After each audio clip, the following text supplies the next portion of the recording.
Welcome, everyone, to our Oroville Dam Citizens Advisory Commission. My name is Wade Crowfoot, and I serve as Secretary of the Natural Resources Agency and Chair of this commission. This is our 14th meeting of the commission since it was established. We have 2 hours today from 10 a.m. to 12 noon for today's meeting, and look forward to a fulsome conversation. And we'll plan to conclude at noon to allow the various elected and appointed officials to go about their business for the rest of the day. Our agenda is a full agenda, but I wanted to start with some important housekeeping items for those who are tuning into this meeting.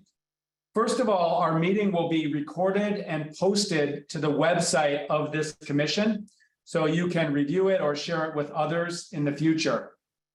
Members of the public who are tuning in are muted until the public comment period. And when you are sharing public comment, our web host will enable you to unmute to provide verbal comment. Also importantly, you can submit questions and comments via the Q&A button at the bottom of your screen. While you submit questions through the meeting, they won't be read aloud until the public comment period at the end.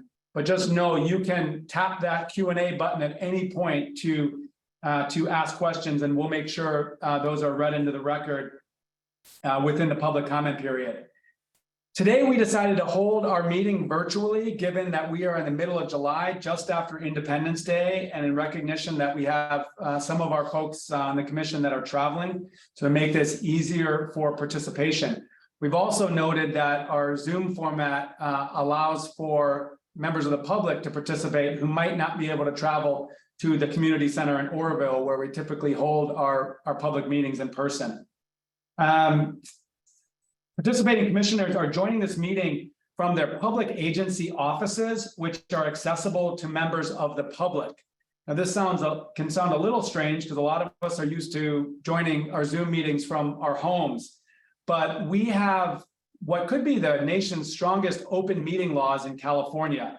And by each commissioner holding or joining by Zoom from their public agency office where a member of the public can come, that ensures compliance with our state's open meeting law and our law called Bagley-Keene, which we'll talk about in a little bit. The state has reverted to pre-COVID provisions regarding virtual meetings. So while during COVID, we were able to join these Zoom public meetings from our homes, our state legislature, our leaders have reverted to rules that require, if we're going to join virtually, we need to join from a location that's accessible to the public. So this is not a judgment call that we make, but simply compliance with state law. We really appreciate commissioners and their staff facilitating this need. So before we begin, I want to ask Tara Alpaugh from Kearns and West to provide a quick roll call of commissioners, and this gives each of our commissioners an opportunity to make clear their presence and then say hello and good morning. Over to you, Tara. Thank you, Secretary, and apologies for confusing everyone since I'm not going to read you in the order that you're on the screen. And if you are a designee sitting in for a commission member, please make sure to state your name clearly so we capture it in our notes and on the recording. So first, from California Natural Resources Agency, Secretary Wade Crowfoot. Here. From California State Senate, Bruce Ross, sitting in for Senator Brian Dahle. Yep, I'm here. Thank you. From the Department of Water Resources, Director Carlin Namath. Here. Department of Parks and Recreation.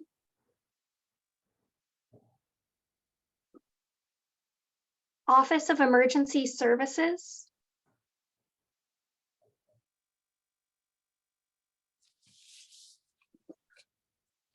From Department of California Highway Patrol.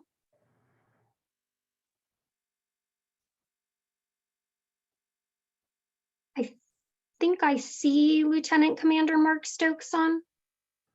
Oh, there you are. I just can't hear you. Okay, I'm marking you as here though. Thank you. Let's see. From California State Assembly, Assemblyman James Gallagher. Here. From Oroville City Council, Mayor Pittman. Here. Also from Oroville City Council, Vice Mayor Eric Smith.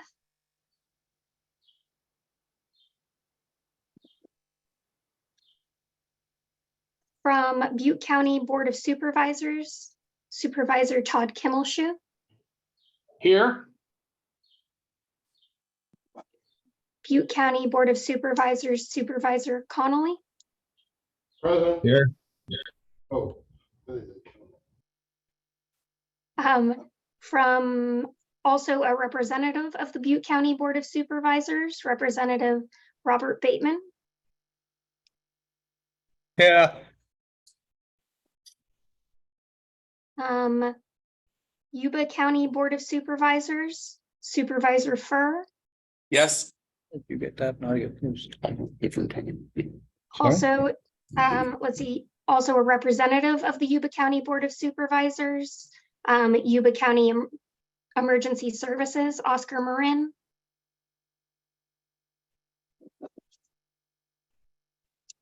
Sutter County Board of Supervisors, Supervisor Dan Flores.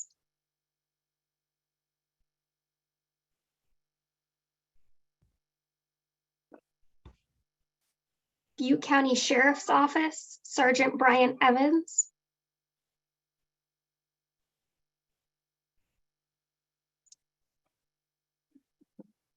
Yuba County Sheriff's Office, Lieutenant Brandon Spear.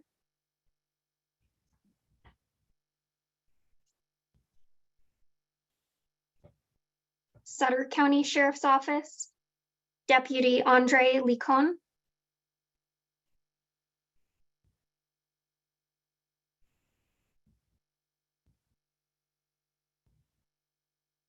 Okay, we have reached a quorum with 12 commission members represented. Thank you, Secretary. Thanks so much, Tara.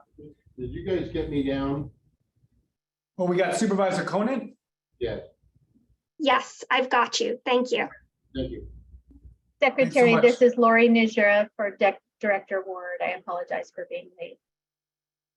Excellent. And Lori joins us from the Office of Emergency Services at the state. Are there any other commissioners that didn't have an opportunity to make themselves known in roll call?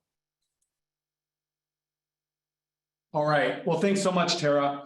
My first thanks of the day goes to Assemblymember Gallagher for facilitating our commission meeting, our last commission meeting in February, which I wasn't able to attend. So huge thanks, Assemblymember Gallagher, for your consistent presence and leadership and moderating that meeting. Also, thanks to Jonathan Young for joining us today from the state water contractors. Today's presentation includes, today's agenda, I should say, includes several presentations focused largely on dam funding and safety. The first presentation is a quick debrief of the commissioner's site visit to the Oroville facility in May. We'll also have updates on this coming fiscal year's Oroville Dam facilities, expenditures, and dam safety projects, as well as a recap of ongoing conversations regarding inundation mapping with the Sutter Butte Flood Control Agency, all toward understanding what's happening with the Oroville facility and what will happen as it relates to continuing to maintain safety, as well as the partnership with Sabufka. Then we'll have time for public comment, which is always important. So before I hand it over and begin these presentations, I want to address a few important process items. If you recall, throughout these 14 meetings, we've realized it's important to maintain accountability for what we discuss and how we follow up on what we discuss. So our meeting planning team has been working on restructuring our action item tracker, which is meant to be that accountability mechanism. The changes to the tracker are intended to help us more transparently track items that come up in our meetings, actively plan for when and how to address them at future meetings, and capture a log of when they've been completed. The updated tracker.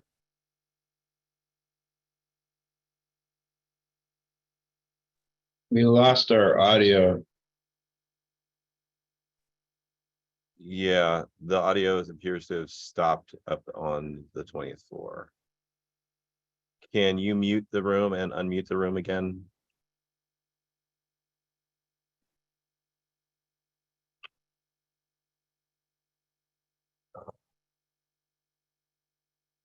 Not sure why the audio stopped. Um, There it goes. okay. You're back. You can hear us now. Yes. Okay, if we have that problem again, what I'll likely do is simply zoom in via my computer and then be able to connect the audio that way. So let me just reiterate that this action tracker is meant to hold us accountable for following up on items that are raised, given this is a public commission focused on ensuring the safety of the dam, and that our updated tracker is posted on the commission website. Important, in response to comments received as part of our 3-year report that we submitted with Senator Nielsen before he retired, we are also instituting the following process for changes to the tracker following each meeting. During the meeting, either myself or staff will summarize action items raised at the meeting to commissioner members. Following the meeting via email, my staff will circulate a written list of action or future discussion items that were raised. My staff will also circulate a list of items that were addressed at the meeting that can now be marked as complete. Commissioners will have the opportunity to identify any new action items that are missing from that list that we discussed at the meeting, or any action item proposed for resolution or completion, which they don't feel like were addressed. The idea is to make this a little bit more interactive. So those of us on the commission that really want to track actions, how they're getting logged and addressed, can do so. We also want to talk about how the agenda gets set, because obviously this commission is only as effective or productive as what we address or tackle in these meetings. So next slide should be an agenda setting slide. We are also refining the process to ensure all commissioners have an opportunity to engage with our agency staff, DWR staff, and provide thoughts on the agendas. To better achieve that two-way communication about what gets discussed at meetings, we now have new steps designed to solicit agenda input at various stages. During meetings, staff will present a rough agenda for the next meeting and request any feedback. So that'll likely happen at the end of the meeting. Then, following each commission meeting, we'll send commissioners a more refined agenda for the upcoming meeting and request any feedback by a set date. And then in the action item tracker, you'll see a tab that lays out the working draft of our longer term schedule and proposed agenda items for the next year, so that you can follow what we're trying to address and when we plan to address it. These proposals are intended to make the commission's agenda development process more transparent and reflective of commissioner interests, while importantly also ensuring that we're in compliance with the Bagley-Keene Open Meeting Act. The Bagley-Keene Open Meeting Act is the state law that governs all state boards and commissions. And it basically means we have to do our business in public. So we have to avoid any either direct conversations or serial conversations that happen across the majority of our commission. And that's important. As a multi-member body created by the legislature, we're bound by these provisions. And so we have to comply with the Bagley-Keene Public Noticing Act and other requirements.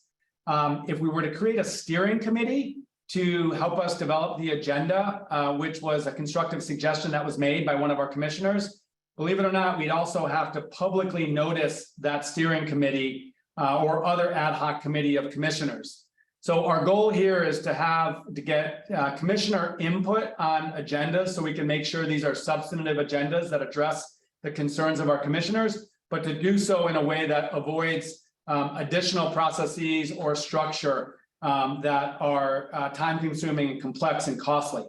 We think our new process for both tracking action items and shaping meeting agendas will efficiently allow us to both efficiently and openly achieve the kind of coordination that Commissioner Bateman sought when he suggested that creating that separate, smaller steering committee at the last commission meeting. I have to just observe that, I sit on a lot of commissions or my designee. And this effort to create an action tracker as well as input on the agendas, in my experience, goes above and beyond other commissions in these areas. Just a note on Bagley-Keene and just a reminder, as we are this legislatively created body, good opportunity to refresh our collective understandings of key provisions, which is really to ensure that the public has a seat at the table and giving it an ability to monitor and participate in our decision-making process. Few key requirements of Bagley-Keene requires that meetings are publicly noticed, including the agenda and location, at least 10 days prior to the meeting.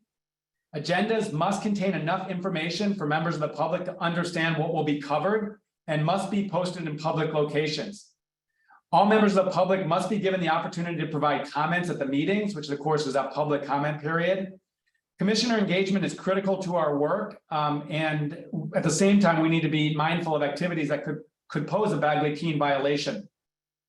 This act defines a public meeting as an event where a quorum of the body's members convene either in person or Zoom, or even in a serial, which would be like a set of conversations to address issues under the body's jurisdictions. Such serial meetings are typically a series of communications, whether it's in-person discussions, phone calls, or emails that involve fewer than a quorum, but taken together involve a majority of members. And the whole prohibition there is we want our decision-making to happen in public versus behind the scenes.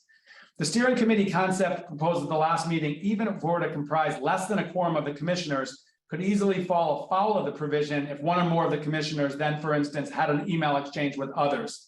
So we want to make sure that we're getting input and shaping the agendas as a commission. And we want to ensure that everything we do embodies the state open meetings laws. So I would just say, if you have questions on this or concerns, Nancy Vogel, who's my team member here at Resources Agency, has really dug into this and can answer questions. She's also a great source to share your agenda suggestions, so she can incorporate them into topics that can be discussed in an open meeting by our commission. Really appreciate so many of you being so engaged to make sure the forum actually serves the commissioners and the residents of the Oroville Dam region. So that was a mouthful. Thanks for listening to that monologue, but I think it's important to level set and help you understand how we're working to improve the work and the process at the commission to ensure that we are addressing everything we should be. And I'll recognize Supervisor Connolly with the hand raised. Thank you so much for enlightening us into how we have to have steering committee meetings, but be assured we can comply with the law. Thank you. So Supervisor Connolly, I'm just trying to understand.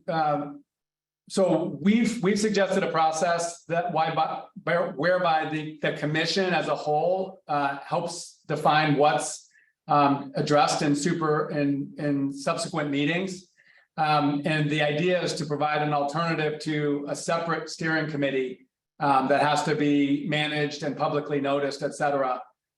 Does this work for you? If you have concerns, are there ways that we can help address that? I think there's been improvement with hearing local concerns, but at first we were just given presentations and asked to react to them when we really have questions about dam safety and monitoring of dam safety, and it probably spills over into local recreation and so forth. And we thought the steering committee would be a way that the local electeds and those appointed could come up with concise questions and challenges to presentation. I don't think that it inhibits the process. It actually helps the process. Yeah, I mean, from my view, this commission is exactly where we want to ask and answer those questions. And the whole notion is to have us identify what questions or concerns that commissioners have that they want addressed at future meetings. I think the way I would leave it is if there are commissioners that want to have conversations outside of the commission meetings about key topics that they want to bring up, they're not prohibited from doing so if they don't form a quorum. But just keep in mind that, you know, Bagley-Keene is an obligation that each of us have individually and that each of us need to take responsibility for. So then I would say if there are questions or concerns or topics that you or other commissioners want to make sure get raised and addressed at the commission meetings, please feel free to converse about that and then share that through our process. And let's discuss that in an open meeting here. And then let's add that to the action tracker. It's been my commitment to ensure that all of the topics that both residents and commissioners want to raise get fully addressed. So I'm totally game to understand the suggestions.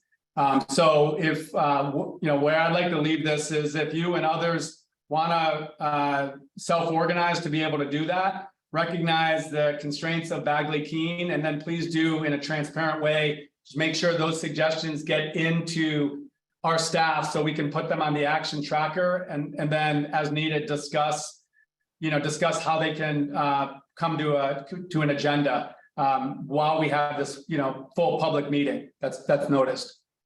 So duly noted, as long as we don't violate the Brown Act and we don't call ourselves a subcommittee, there's less than a majority of us, we can talk among ourselves and produce questions. Is that correct?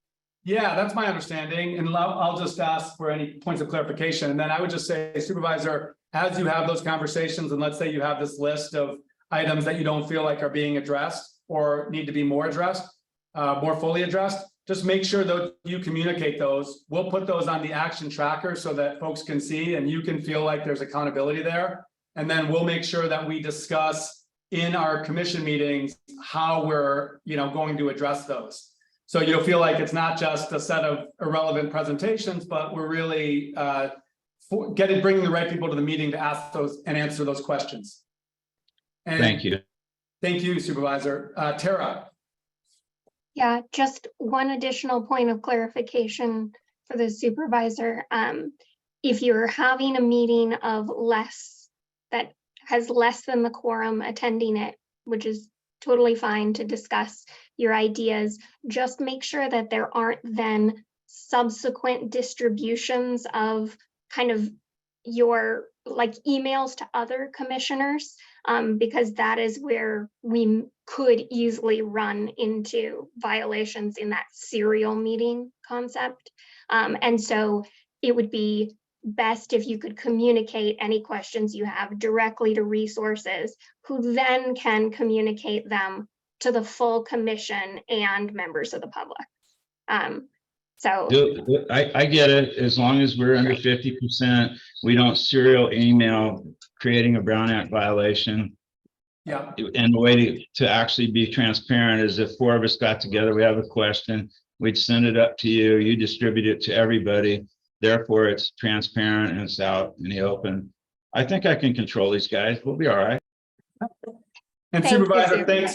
thanks for your patience. I mean, I know you and others that know Bagley-Keene and Open Meetings Act sort of backwards and forwards.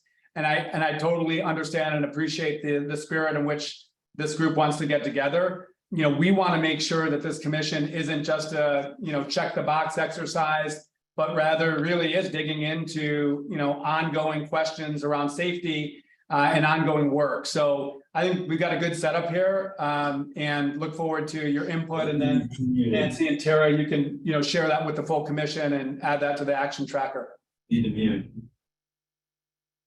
Great. I get it. It's Robert Bateman. Can I speak? Please do. I didn't see your hand. I think that's workable. A quorum is what, 50% of the commissioners, or what is a quorum?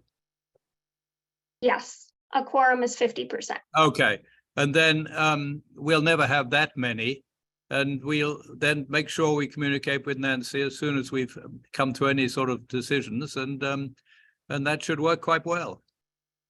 Excellent. Thank you, Mr. Bateman, for your engagement and desire, interest in ensuring that the agendas are as relevant as they need to be, and then also your patience in terms of trying to figure out how to navigate this with all of our Open Meeting Act. So it seems like we've got a good plan. Thanks, Supervisor Connolly, Mr. Bateman, and we'll look forward to input you provide.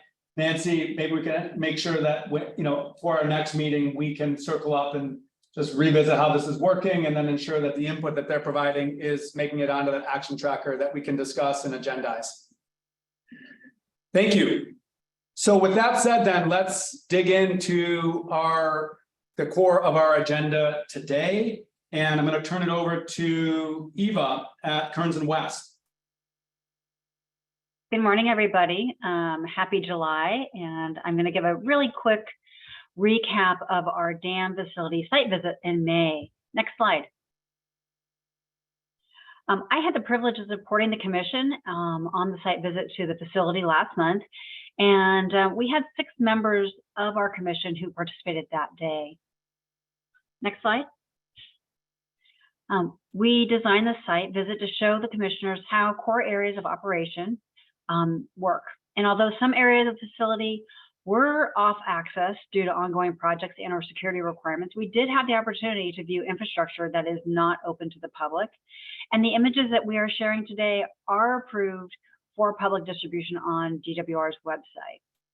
Our visit today comprised 3 areas.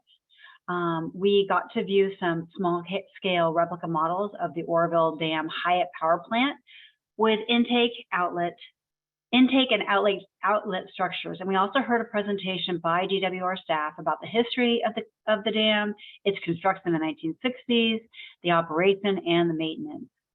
Commissioners had a chance to ask some questions about the construction and how the infrastructure has worked under different conditions over all these years. Next slide. Then we actually got it back into the vans and we traveled underground to the Hyatt power plant, and we learned about how water moves through this facility. And then we traveled up and down several floors so we could view various components of the infrastructure. And we heard about how facility staff maintain it and then the difficulties of removing the various pieces or replacing them or rehabilitating them at different times. Next slide. Then our final stop for this tour was the flood control outlet spillway. We parked in the main parking lot and the DWR staff led us through the lock gates to get a better view of the structure.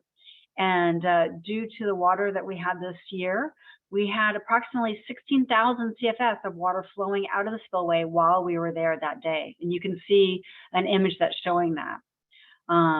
Next slide.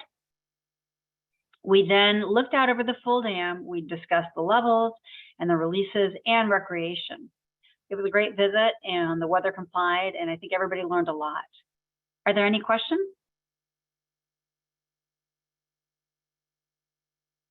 Yeah, thanks, Eva, for facilitating that. And this is a brief update. I think it's helpful to get on site too. So, one open invitation is other suggestions around getting the commissioners up to the facilities specifically to, address specific questions or concerns. So it seems like a really good overview. And thanks, commissioners, for those of you who were able to join.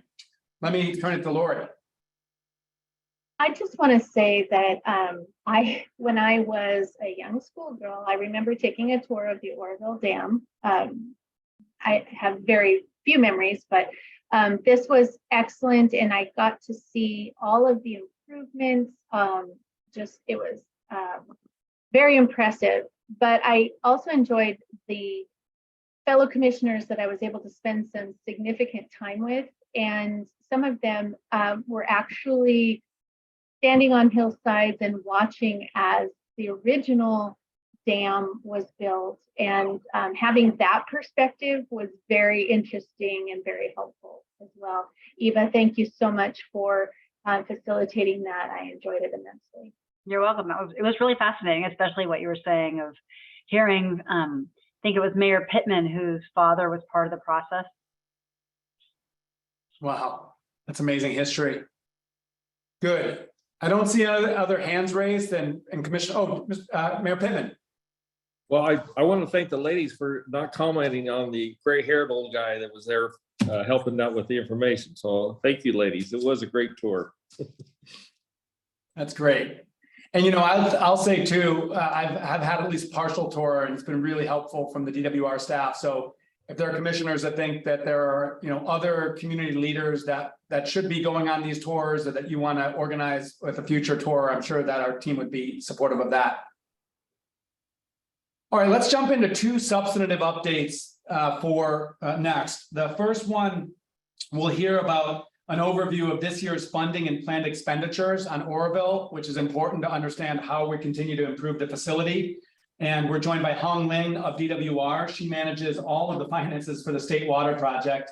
And then we'll also hear from David Sarkassian with DWR on the status of dam safety projects, many of which we've discussed here at the commission. So let me first turn it over to Hong, both for a peek into upcoming new expenditures, as well as an explanation of how funding decisions are made for the State Water Project.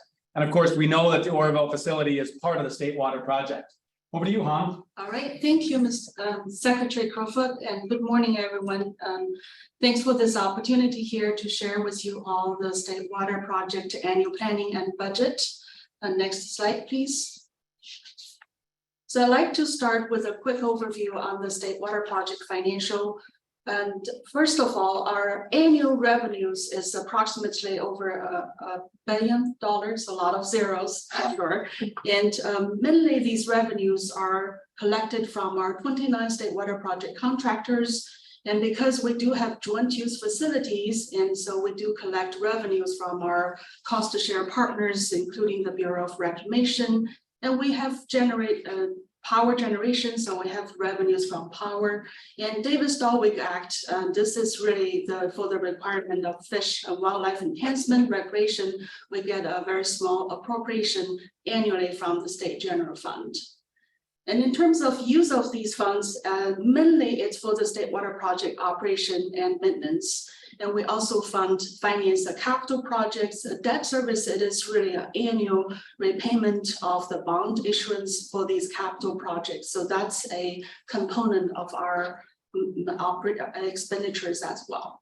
So on an annual basis, our capital projects planning cost-wise, it's approximately $300 million. That's relatively consistent in the last 4 or 5 years. And also I want to highlight, this is not including the Oroville incident. So this is just our average capital planning. And for today's presentation, I do want to highlight some of the components for the department's financial management enhancement. This has really strengthened our system and for our sustained financial planning, and also increase the transparency of the State Water Project budget process. Next slide, please. So I'm pleased to share with you currently are operating under this contract extension amendment took effect January 1st of this year. So it's really this amendment extend the terms in each of the contract with our contractors to December 31st, 2085. The original contract ends 2035, and with this extension for those contractors who signed the amendment, and currently it's extending another 50 years. Some of the other component of the amendment is implementing the new billing provisions. As many of you probably are aware, the State Water Project cost recovery is a fairly complex process. The amendment is really trying to simplify those billings and to really assist the public also understanding the billing and charges as well. And with this amendment, also some of the other component is increase our operating reserves. This is critical, especially with aging infrastructure, with all those needs, it's important to increase our operating reserves. And we have established additional accounts for State Water Project management. Last but not least, it's really facilitate the improved coordination, including establish of my position. The amendment actually was originally negotiated back in 2014. So took a few years, and finally, including my position establishment and to have communication with the public, with this venue commissioners, as well as our contractors. Next slide, please. So just want to highlight our financial management enhancement. This initiative actually originated with the department almost 8 years ago, since 2015. So overall, this is a 4-phase project.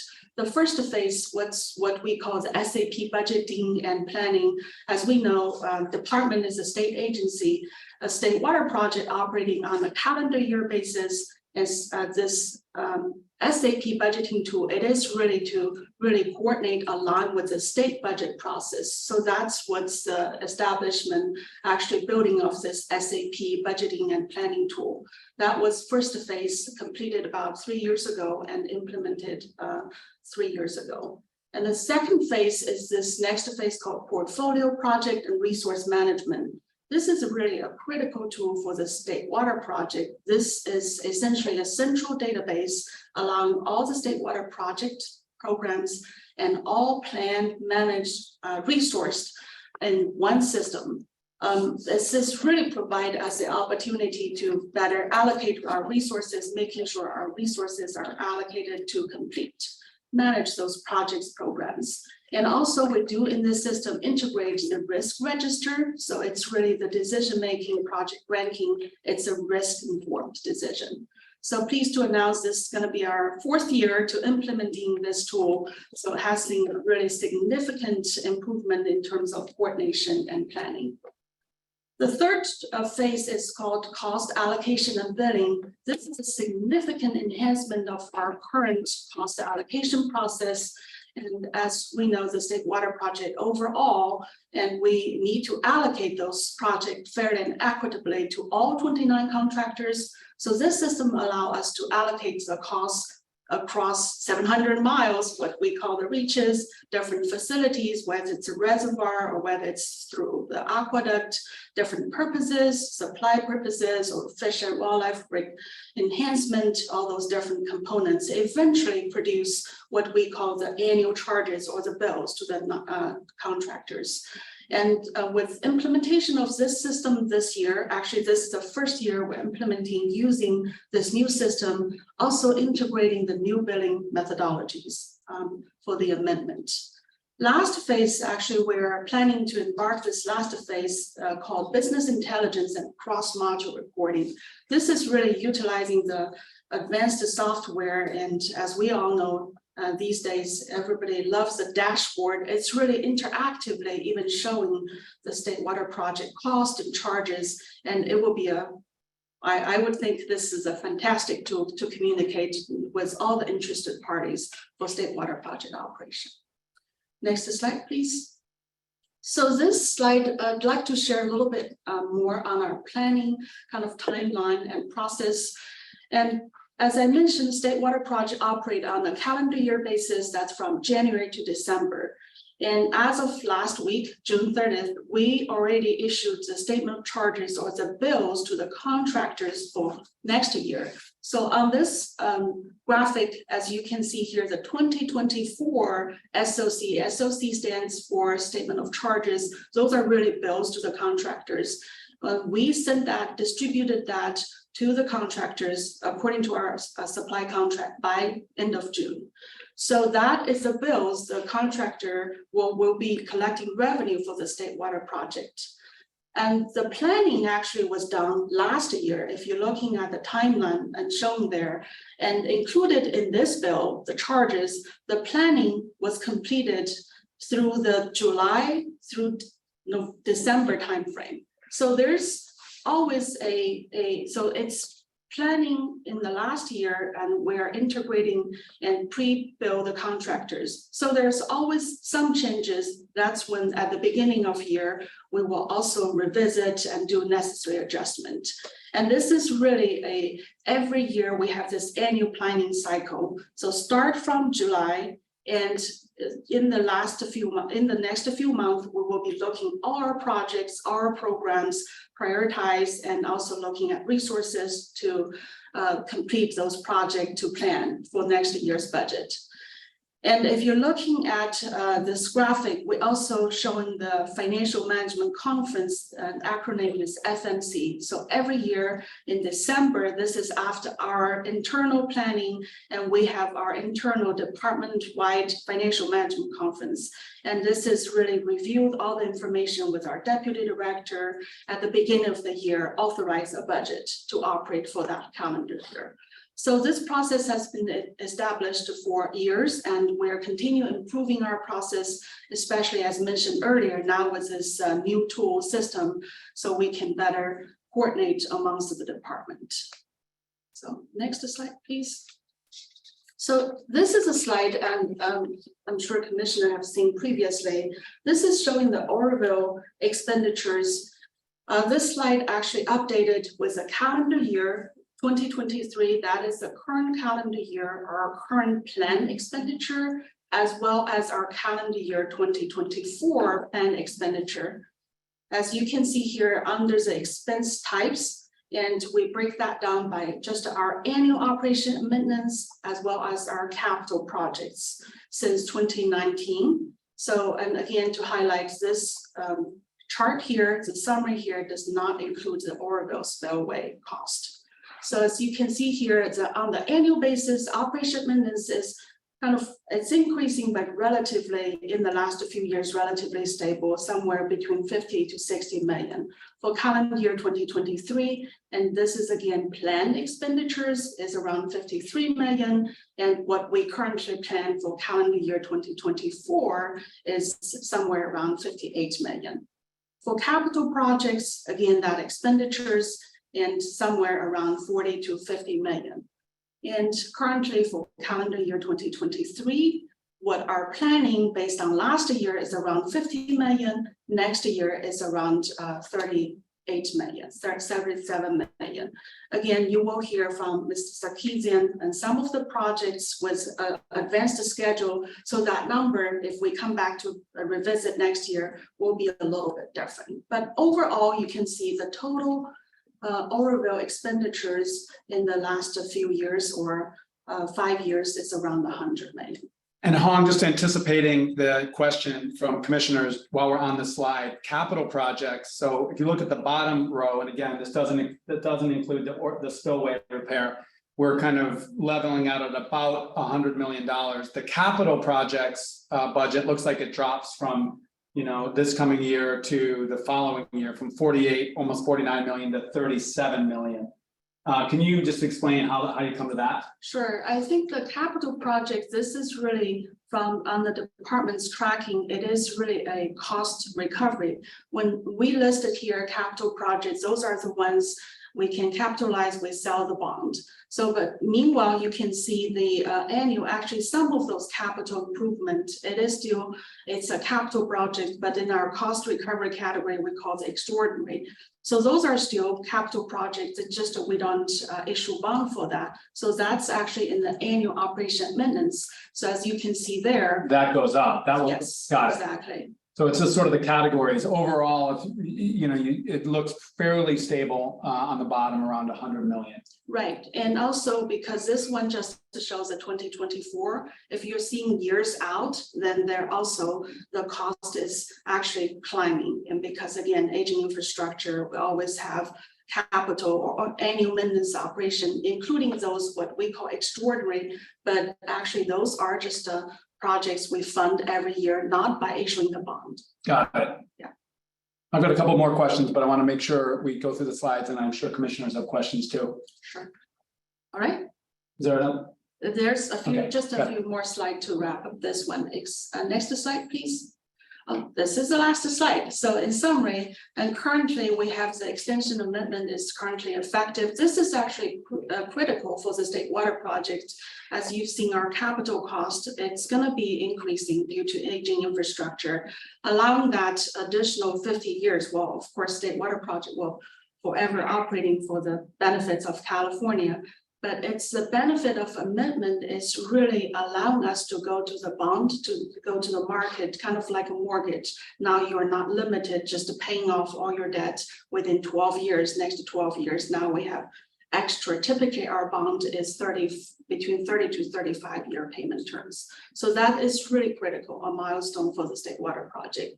Next one is we're continuing enhancing our financial management through continue implementing this new system, project management, risk-informed prioritization, maintenance management, asset management. These are really critical programs and currently managed by our operation maintenance. We recently presented at the commission, California Water Commission. Those information will be critical, providing those valuable data for the capital financing. So we would know how we can better, based on the maintenance strategy, we can plan our assets and eventually financing all those different capital programs.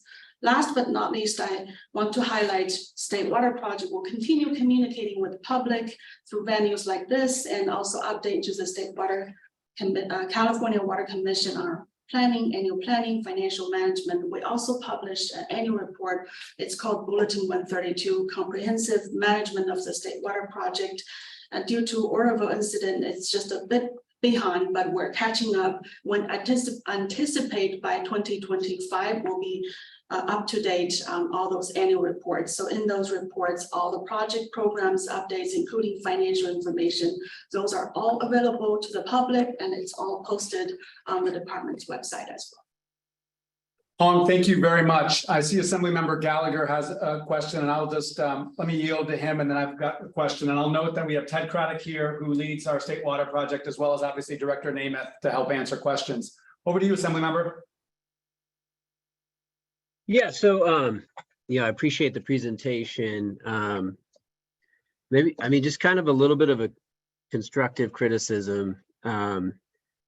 I think a lot of times when I've seen these type of presentations about the operations and maintenance state water project, there's a lot of talk about the process and here's how we, go about this. And we've started this new system to, review our assets and plan for things using risk-based analysis. And that's all good, but it doesn't necessarily tell us what we would really like to know, right? Which is, what projects have you identified at the dam that are needed to be done? And when are you planning to do them? What have you already done, over the past 5 years at Oroville? I mean, we're just concerned about Oroville, right? I mean, that's what this commission is really focused in on. And what's missing from this is specifics of, what you've found when you've done risk-based analysis, and what projects you've identified that have been done, things that you have already done. And do we have the money to do all the things that we would like to do?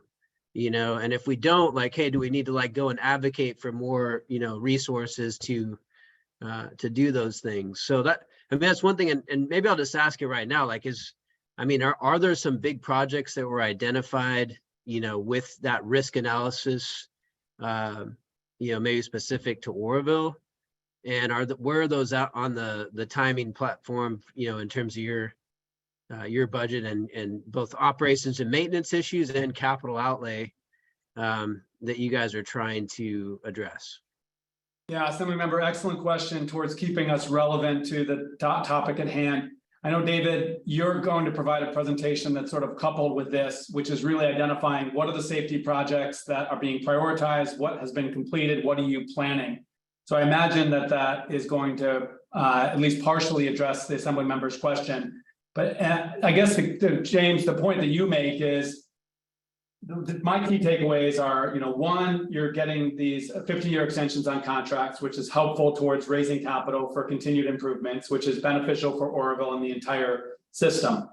And that two, you have essentially a modernized system that's, as he said, risk-based, but then also going to be more transparent to folks. If you recall, those who have sat with us through 14 meetings, there's really initial concerns around what can seem like a very opaque process with the state water contractors. So one thing we did with this commission is we brought on a member of the state water contractors to sit on this commission to improve the transparency of how those decisions are being made. And Hong, I think you've pointed out that there's going to be more transparency over time. So David, let's make sure that between the question you're about to answer, but also your presentation, we answer Assemblymember Gallagher's question. I want to add to it a question, which is, you have a big, vast system. You have needs. We have subsidence of the California aqueduct. We have seismic issues at dams in Southern California. How do you identify, brass tacks in layperson's terms, how much funding we're going to spend on Oroville versus other parts of the system? I think that's a really important question for this group. Secretary and Director Nima, if I may, I'll take a first cut at that question. So and just introduce yourself again. Thank you, Secretary. So Ted Craddock, Deputy Director of the State Water Project with Department of Water Resources. So the State Water Project is a large system, 700 miles, spans about 2/3 of the state.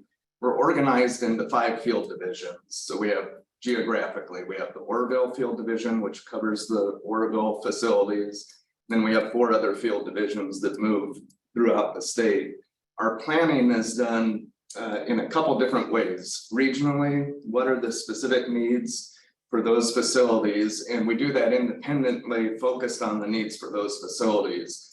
And then additionally, we have overall planning, like David's going to talk about, which is a combination approach that's looking at dam safety across the system, but then also specifically at the dam safety needs or safety needs at the region. So we have a combined approach that that focuses on the needs of each division, then also overall dam safety risk type needs. That's combined into a process, and really our overarching goal is to make sure the systems were safe and reliable.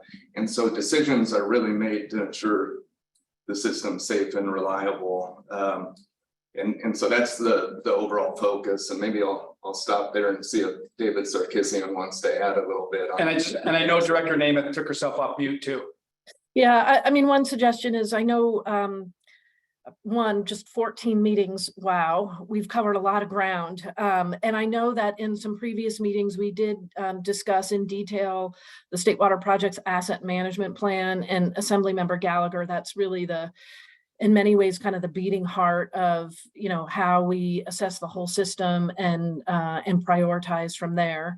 And, perhaps a suggestion for this group is to, entertain, how we come back to this group with adjustments to the asset management plan, how that's updated over time, because there's lots of different studies happening. Things are really moving in parallel. It's not, always a serial process. Things are moving in parallel. We do additional studies. We reflect on those studies. They're incorporated into our asset management plan, and that's kind of a living document. So that might be a way to drill down into Oroville specific, because while this is the dam, we know there's lots of other issues that create the overall safety picture for these communities, and we can do that on a more updated basis, so that we're really transparent and clear with the new information that's coming into the department and how it changes our outlook or prioritization.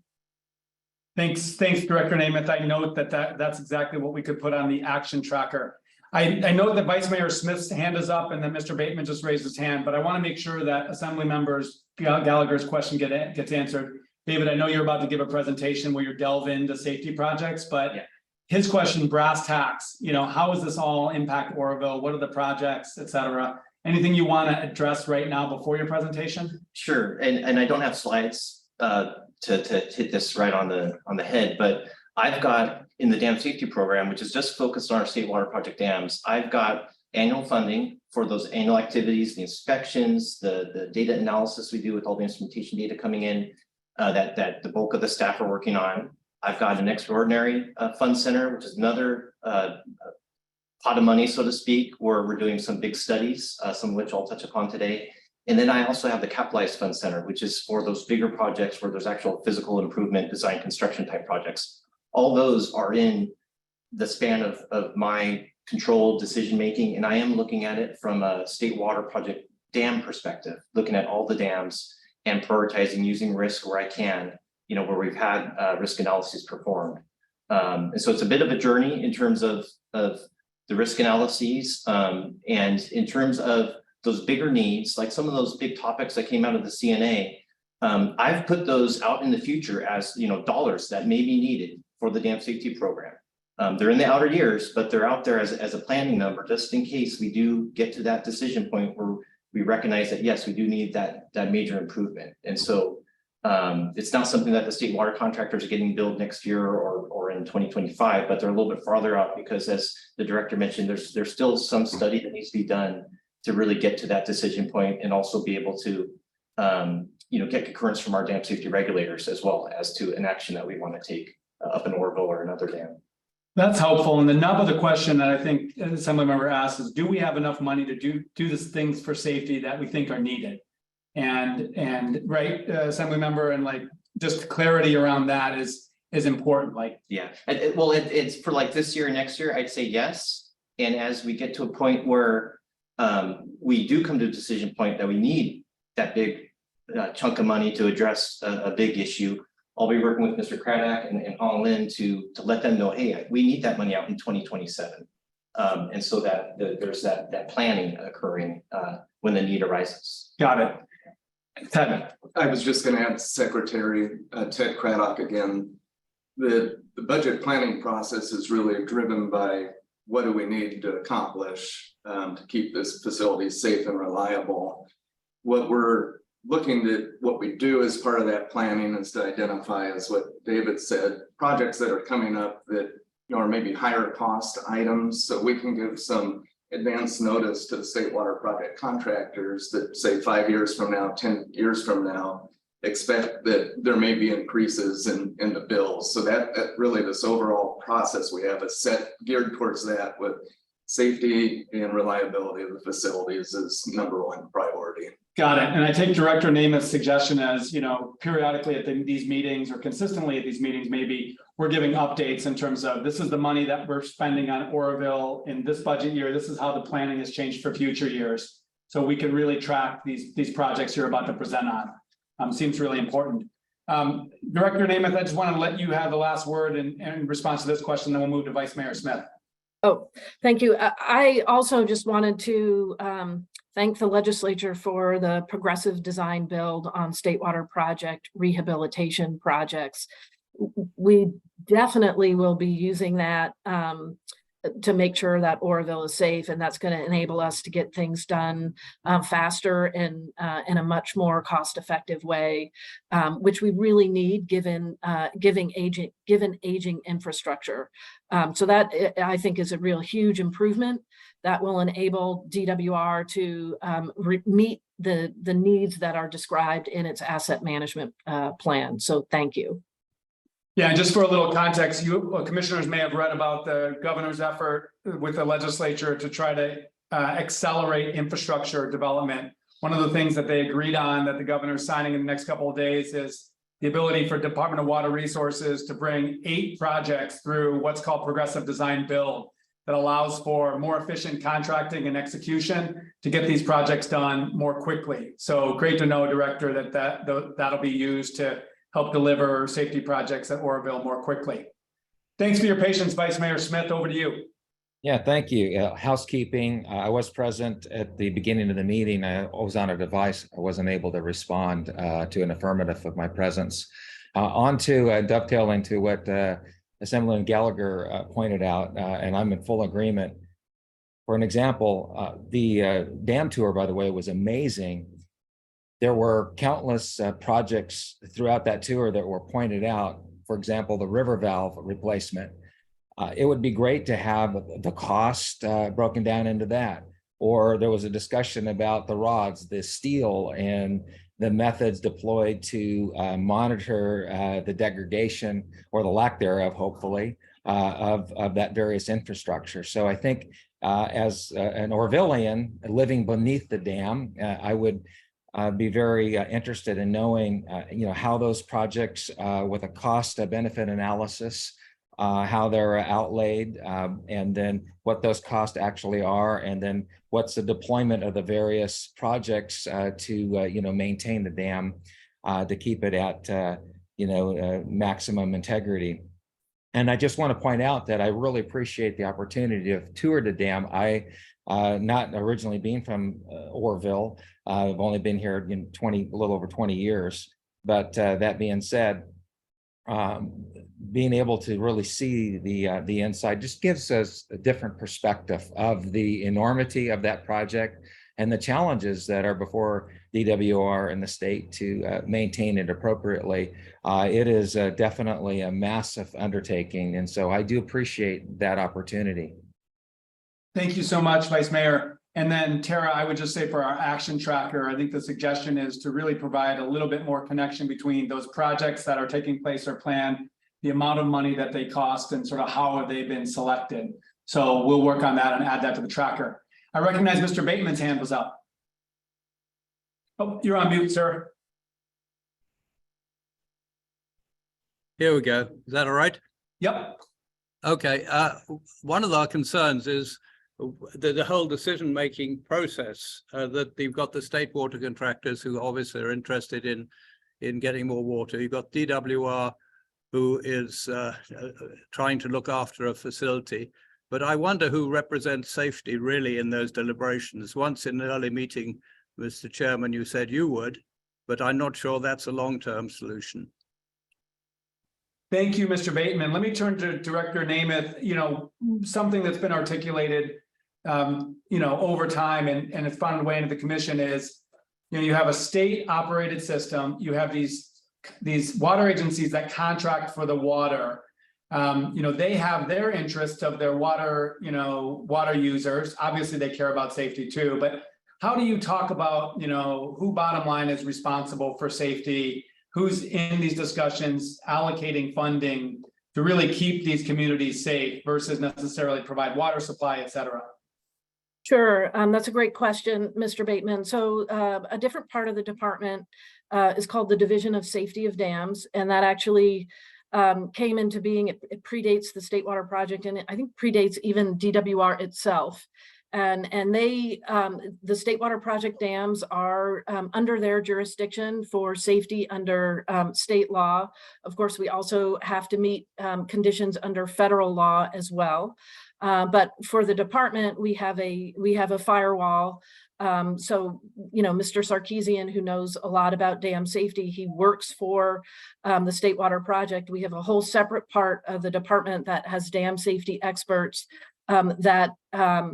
that do review the safety and the conditions of Oroville, for example, and provide that rating. And then the State Water Project is required to address any safety concerns of the dam. So that is the sort of the state regulatory backstop for safety, and we take it very seriously. And those are projects that are not elective for the department as they relate to the State Water Project in Oroville. And Carl, I'd mentioned, I think you've educated me, the department for the division for the safety of dams actually publicly reports on the risk levels at dams that include the State Water Project. And so somebody can actually find the risk assessment, and it's not like your one division is going easy on the State Water Project. On that list of risks, there's both, locally run dams, but also state dams. Can you explain that?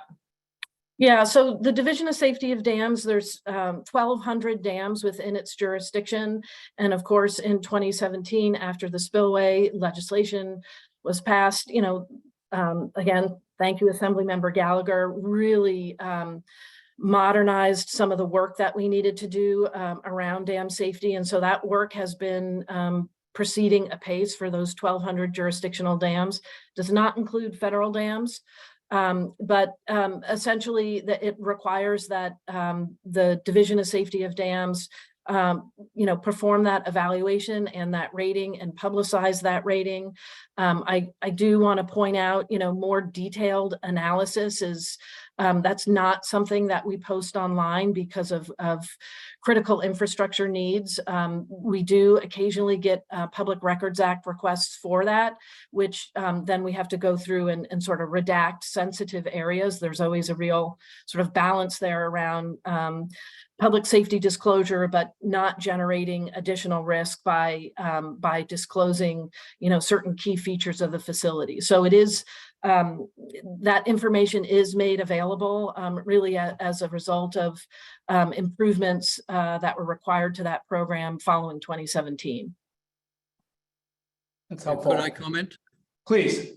Yeah, the Division of Dam Safety was Assemblymember Gallagher suggested that should be moved out of the DWR, and certainly that will give everyone more confidence. I'm not sure if that's practical. And the spillway incident did rather diminish confidence, and I'm pleased to hear things are being done since, given that the Division of Dam Safety have to approve the use of the understanding of what the emergency spillway could do, and they got it wrong. I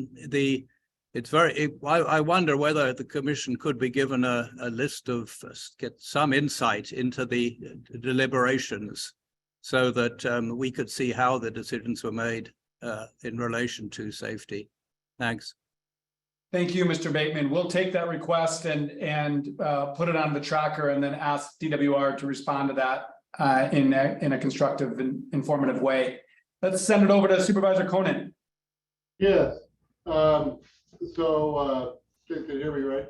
Okay, so my question is we have brought this up in the past.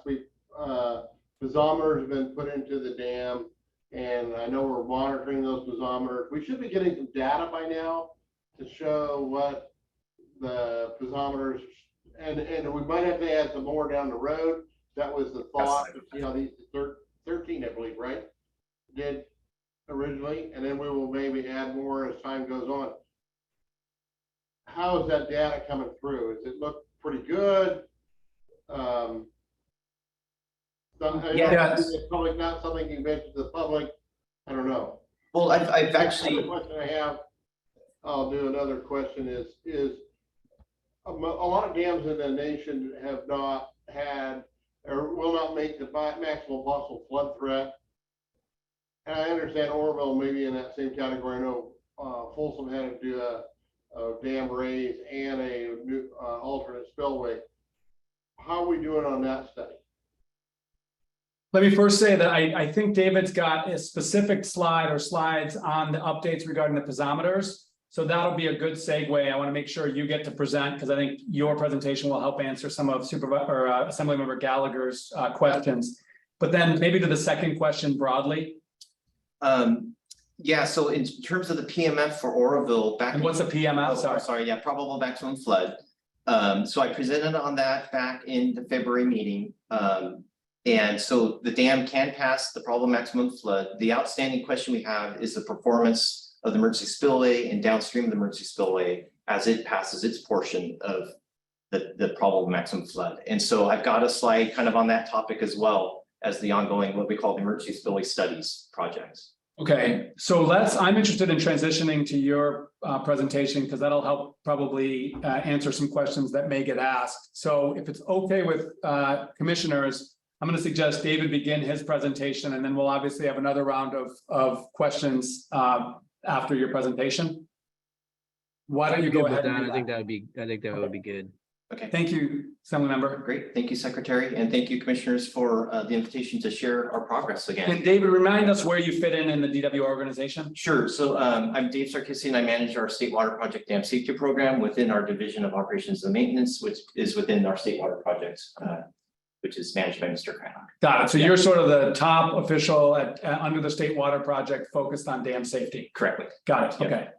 Okay, let's advance to the next slide. I've put together some information that actually I think has been touched upon already, so that's wonderful in terms of spillway performance and the instrumentation. And then some of the projects that we are working on that should look familiar and where we've got some progress. It hasn't been, a whole lot of time since February, but we've got some progress to report out on these topics. And David, I'll just note for the commissioners, these presentations are available on our commission website. And so as you go through that, if there's points of clarification or questions you have, even after this commission meeting regarding any of these projects, those are great ones to get to Nancy to address at a future meeting. Yep, sounds good. So let's go ahead and advance. And I wanted to start off with this year, our spillway performance. And so we did initiate releases on March 10th to manage the flood conservation pool, not too surprising considering the heavy and wet water season we've had.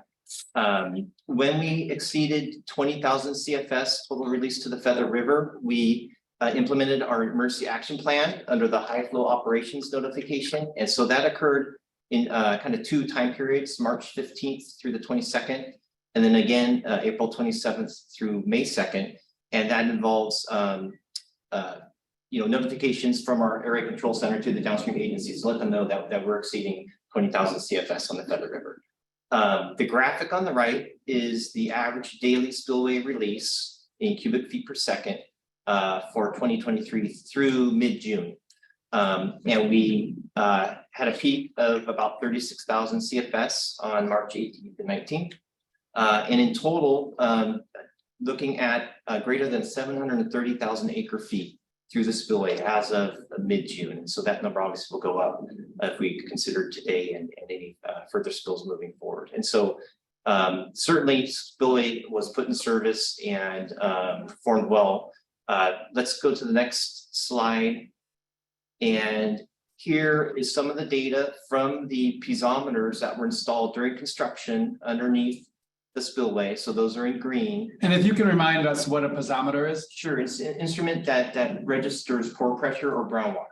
And so we're looking for changes in groundwater or core pressure in response to rain, in response to the reservoir level, or a spill, coming down this spillway. So I did some screenshots of that time period where we had the higher releases. And starting with the graphic up on top on the right, those are the piezometers that were installed through the flood control outlet structure up top. So you might recall we did those angled borings and installed instrumentation beneath those gated monoliths up top there. And you can see that those piezometers really have not reacted to the spill, which is great. That's what we want to see. Nor have they reacted to the rising reservoir. So again, that's great news. That tells us that we have a great contact with the bedrock underneath that structure. They're staying dry. They're staying dry. Yeah. The one on the that is in orange is actually the end pier, and so it is seeing that elevated groundwater in response to precipitation. And so that was the one that we did see that reaction, and we're able to make that correlation to rain. Those in green, they're at various elevations, of course, up and down the spillway, but again, not seeing really any reaction to the spillway release. We do see very modest reactions to precipitation, and also for the drain outfalls that you might recall that come out through the spillway walls. When it rains, we do see some water coming through those, but then when things dry out, but we're still spilling, we aren't seeing any sort of significant flow from the drains. So again, that tells us that the spillway is performing well, and it's pretty darn watertight in terms of the invert. I don't have a graphic on the toe piezometers, but you might recall we installed a series of piezometers in the toe of the dam, and that data has also kind of looked as we expected, that they react to rain. And so all the rain and all the runoff that gets into the dam and ends up down near the toe of the dam, we saw that reaction. And then as time goes on, we see that dissipate. All at that same time, the lake's been rising, but we have not seen that reaction in the piezometers. So that tells us again that the dam's performing well. We aren't seeing elevated groundwater in the downstream portion of the dam due to a rising lake.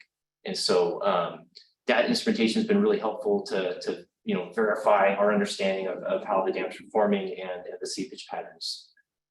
David, real quick. Yeah. You mentioned that orange line there where you're saying it did show some in reaction to rainfall. Yeah. Is that the top line that on that graph? That's the orange one, yeah. And there's actually a blue line underneath it, because in each of these, we actually installed 2 instruments in the same spot in case one goes bad. And so that orange line kind of sits on top of the blue line, with the exception of that one little spike. And occasionally we get little spikes in the data. Which piezometer is that? So that's the one, if the top blue dot that's highest in the graphic, so it's at the edge of the monolith, which kind of makes sense that's able to get a little bit more influence from precipitation because it's at the edge there. And so it's not of concern, but it's just the one difference. And it's that's by the flood control outlet? Yeah, these are the piezometers that were installed diagonally through the piers of the flood control outlet down into the rock. Mm-hmm. And so we're seeing basically, water get into the fractures in the rock and end up getting to this piezometer at the far end. And David, that top right graph refers to the 4 blue dots at the top of the spillway. Yeah. You're saying the orange line is the blue dot that's sort of closest to the side, to the top, closest to the emergency spillway. Closest to the emergency spillway. If that helps. Yeah. Yeah, and so, and what you're saying, like looking at this data, what it shows is that we're seeing some water through these piezometers, but that is, you're saying it's attributed to rainfall that falls on, like, for example, the dam itself, which is made of dirt, and it seeps down into the bottom and is collected there. And then also on the flood control outlet and spillway, the water that we're seeing there is water that maybe seeps through different fractures in rock and shows up there, but nothing at an elevated level that would indicate like through seepage. Is that basically what you're saying, or? Yeah, or if we saw in the top graph, elevated groundwater pressures as the spillway was spilling, that would be concerning. That would tell us that, hey, the actual spillway itself is passing water potentially down into the rock underneath our structure, which is unfavorable. So the fact that they're static and flat during this time period is a very positive observation. Okay. What is that spike there, the blue spike? You know, we get those in some of this data. Sometimes these are vibrating wire piezometers, and sometimes just the electronics give us these funky little spikes, because you can see it goes right back down. So I kind of attribute it to that, but that also could have been, this was in March, so the lake, I don't think the lake was up against the gates at this point in time. So that could have been just a rain event, short burst of rain or something like that, or the runoff. But I've seen enough of these that we get these little anomalous data points, but you can see it comes right back down. And the orange and the blue are piezometers that are right next to each other at the same location. So that lets us kind of, you know, compare and look at this data and identify some of this anomalous information as something that we don't think is really occurring, more attributed to just the electronics. Yeah, because the point you make is there's redundant piezometers in all locations. So while we see an orange line, that orange line is essentially the exact same as a blue line under, which represents another piezometer. Yeah, right next to each other. Yeah. Okay. So. Yeah, and then lastly, I think it would be good to just see the tow piezometers, you know, because that, I mean, that for a long time has been the, you know, concern is looking at those and examining what those are showing and making sure that everything is good with the dam itself, right? Yeah, and I could bring that back at the future meeting, bring in precipitation as well and reservoir level, and we can make those correlations as to when the piezometers rise, is that the rain or is it the lake? Or is it a combination? Let's add that to the tracker and then bring that up at the next meeting so that. But you're saying your analysis of it is that it did not show any concern and it was just what you would expect from rainfall falling on the face of the dam. Correct, yeah. Yeah, and you know, we're recording this data, you know, continuously. This is a unique year because we've got the lake up high, it's gonna stay high. And so, and it'll stay, obviously not much rain during summer. And so if we get some sort of influence from the reservoir, you know, we should be able to capture it in the data in the next couple of months. So we'll be looking at that too. Great, let's move on, but let's bring those topsometer graphs back to the next meeting.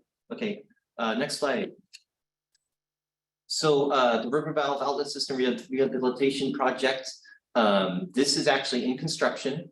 You can see the top photo there is a barge, a series of barges with equipment mounted on it. And then the bottom photo are the two new 72-inch spherical valves. And so our goal here is to install these new valves, and that will improve the system reliability because this serves as our low-level outlet. And the new valves will allow for long-term maintenance of the dam's low-level outlet, and also plays a big role in temperature and flow in the drought years. This was a multi-year design effort. We also hired a technical review board to review our design and the construction schedule because of the logistics of getting this work done and not impeding operations and maintaining, you know, minimum flow and temperature requirements. We really wanted to make sure we understood how long it would take and phase the construction properly. What turned out this year, our hydrology was kind of the Goldilocks hydrology. And we also worked with our regulators, Division of Safety of Dams and FERC, Federal Energy Regulatory Commission, to get approvals. We've been engaging them for the past two and a half years on this. And we got to what we called our go decision for phase 2 construction, which was really basically getting these valves installed in the valve train. To do that, we basically— The water level was high enough in Oroville so you could do the construction on this lower portion? Exactly. So like basically taking this system offline while we've got a high lake, we can make releases through the spillway. Yeah. We can still operate high and meet the temperature needs while we have this system offline under this construction project. Great, but you don't have to wait for construction, so it's go time on construction. Yeah. Got it. Yeah. And so this project is underway right now, and it's really kind of driving some of the operations that we see up there at Oroville right now with the spillway maybe coming on and off and high power plant coming on and off. That's all facilitating the construction and access because the access is actually coming up that diversion tunnel number 2 via barge with all this equipment and the new valves. If all goes well, we'll have this completed in late 2024. And I don't have the financials on this, but this is a big contributor to the numbers we saw in the table presented before. Yeah. And per the vice mayor's comment, you know, connecting these to the numbers in the future will be helpful. Sure. Okay. Yeah, this particular project is over $50 million as an example. Wow. So Okay. this is a big investment. Yeah. Got it. Okay, next slide. We also this past year and actually into 2022 started up our Director Safety Review Board and Part 12D inspection processes. We issued a request for qualifications back in 2022 to solicit independent consultants and subject matter experts to fill the role in these Director Safety Review Boards and the Part 12D inspection team, which is the FERC side of dam safety compliance. Again, the Director Safety Review Board, that's a California Water Code requirement, and we engage with Division of Safety Dams on that. And then the Part 12D process, that's through FERC. They, as many of you know, they did update their process about a year and a half ago, and the Part 12 inspection is now a periodic inspection or a comprehensive assessment. And those cycle or alternate every 5 years. So we're still having every 5 years a board. The periodic inspection is a little bit lighter. They still inspect the dam. They look at all the data, provide recommendations. The comprehensive assessment is the deeper dive where they have to go through all the documentation. We have a level 2 risk analysis, and they do a very thorough review of the facility and all the information, and again, provide recommendations. So we need to complete this process, and it's really these boards need to provide their deliverables to us so that we can get them filed by July 15th of 2024. And you can see the breakdown there in the table of what FERC is asking of us in terms of comprehensive assessments and periodic inspections. So this cycle, it's the forebay and afterbay, getting the comprehensive assessment in the 2027, 2028 timeframe. We'll gear up the comprehensive assessment for Oroville and the other dams to deliver those reports in 2029. Next slide. So we got the total piezometers installed as we discussed before. The piezometers that are outstanding are those within the core block and the grout gallery. We have 8 planned, as well as some other improvements. We've done a lot of preparatory work, getting the sites ready for a specialized drill rig that can get into these locations, getting the power installed because it's got to be an electric drill rig in this confined space. We were not able to do the work last fall because of the high lake condition. Our approved plan calls for installation when the lake's at 780 or below. And so we were, of course, looking forward, thinking this fall, but projections I've seen thus far make it look like we won't get down to that level. So I'm actually thinking this is becoming a 2024 effort. And for everybody, can you remind folks the piezometers we now, sort of level set our understanding of what those do? These piezometers in the core block and grout gallery, what will they tell us? Where is this in layperson's terms? Sure. So these are underneath the dam. They're going to be going down into the foundation of the dam, into the rock, and measure pore pressures or groundwater within the rock, and really help inform our seepage analyses and those potential failure modes that we talked about in the past about internal erosion within the foundation. And so this is data that's really going to help inform those analyses. Got it. But you got the funding, you're ready to roll. You just need the water level to get down low enough that you can get these in. Correct. Yeah. Okay, next slide. I think it's the Palermo Canal lining. We got some issues with the slides where they're toggling back and forth. Yeah, give me a second. There was timing on the slides what I was given, so I got to take the slideshow down and turn timings off real quick. Okay. They automatically advance after a certain. And I recognize we're at 11:24. Should I really accelerate through this, you think? Yeah, you should. Okay. But again, these slides are available, and we can either schedule a deeper dive on any pieces of this in a future meeting, but then also it's a good opportunity for commissioners to look at these slides and follow up with specific questions that we can address. Okay, so the Palermo, there we go. This project came out of the comprehensive needs assessment. The intention is to reduce leakage, and in doing so, reduce the potential for any landslides or instability above Hyatt Power Plant, the switchyard and other facilities.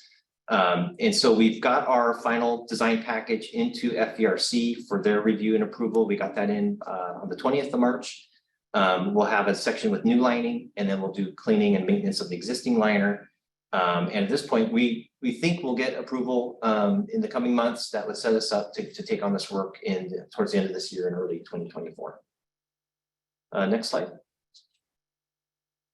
We are also making progress on our seismic stability deformation analysis. And so this will inform us in terms of the performance of the dam under a wide range of earthquake loading and reservoir conditions. And that's going to help us improve our risk estimates moving forward. And so we've got our work plan finalized. We've got our first technical memorandum that spoke to the material and loading characterization that will be used in this modeling. We've seen the scope expand. We're taking some of this back to our independent consultants that we had from 2019 and having them review this and give us comments. And so that's kind of grown the scope. And we expect the study to be completed in 2026. And this will be a very thorough state-of-the-art seismic analysis of the dam. Next slide. Our partners at the Corps are still making progress on the paleo flood analysis. And Remind us what a paleo flood analysis is. Sure. So it's going back, looking at historical data. You can see photos there, but also using modeling and historical records to understand floods of the past. And that should inform us about the magnitude and frequency of these large floods. And so the Corps nearing the end of their study on this. It did involve some modeling. You can see the top photo there, hydraulic modeling of flows down the Feather River, a little bit of geologic exploration as well to try and get some dates on some deposits. And all this will reduce uncertainty in the hydrologic hazard curve and, again, inform the frequency of these extreme floods. And we should complete that, if not in the next couple of months, by the end of the year. And Dave, presumably we're not only using the past, but also all the modeling on extreme weather in the future to help us understand? Yeah, I've got a little bit of that in a slide coming up. Let's advance. Once we get that paleo flood done, we're going to step right into this stochastic flood analysis that will start off in early next year.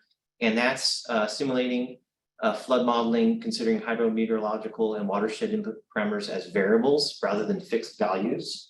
And that's fulfilling a board recommendation that you can see there to do this type of study. And it really helps the future risk assessments because we're getting our arms around all the possibilities in terms of inputs for these floods.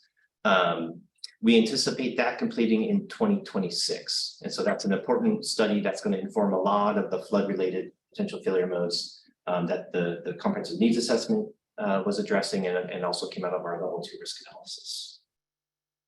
Next slide. The Parish Camp Saddle Dam raise. This is one of those CNA early implementation projects. And the idea here was to raise the small dam to reduce the potential for overtopping during an extreme flood. We've gone through a series of submittals with FVRC, most recently March of 2023, reducing the scope. FVRC felt we had a little bit too much exploration. And also they're seeking our greater justification for raising the project, or I'm sorry, raising the dam. They felt we were in a little bit ahead of ourselves. And so a couple more of these studies like the stochastic flood analysis should reach conclusion before they would feel comfortable with us raising this dam. And so kind of our path forward is complete the paleo flood analysis, perform the stochastic flood analysis.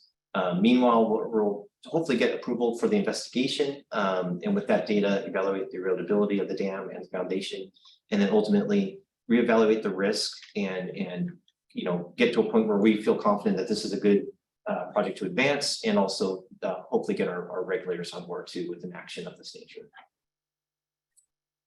Next slide.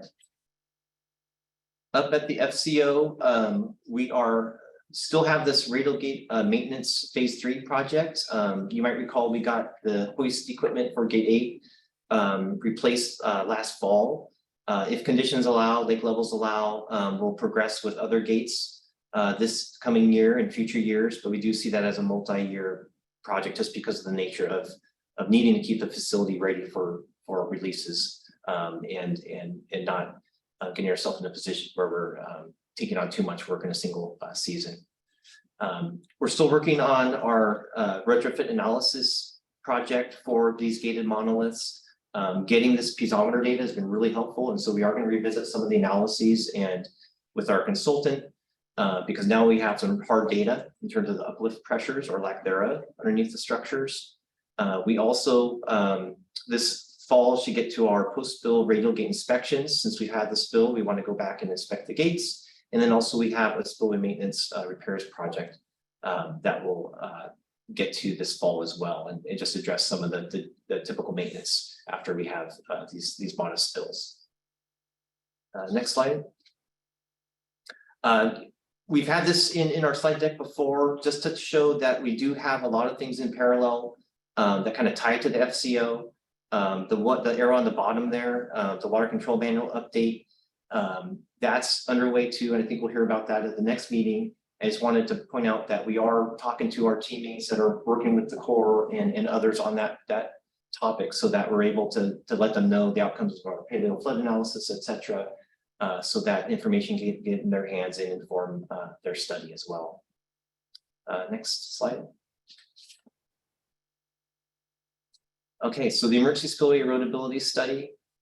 This is underway. Our team's compiling all the geologic data collected during the recovery efforts to build a geologic model and determine if we need any further exploration.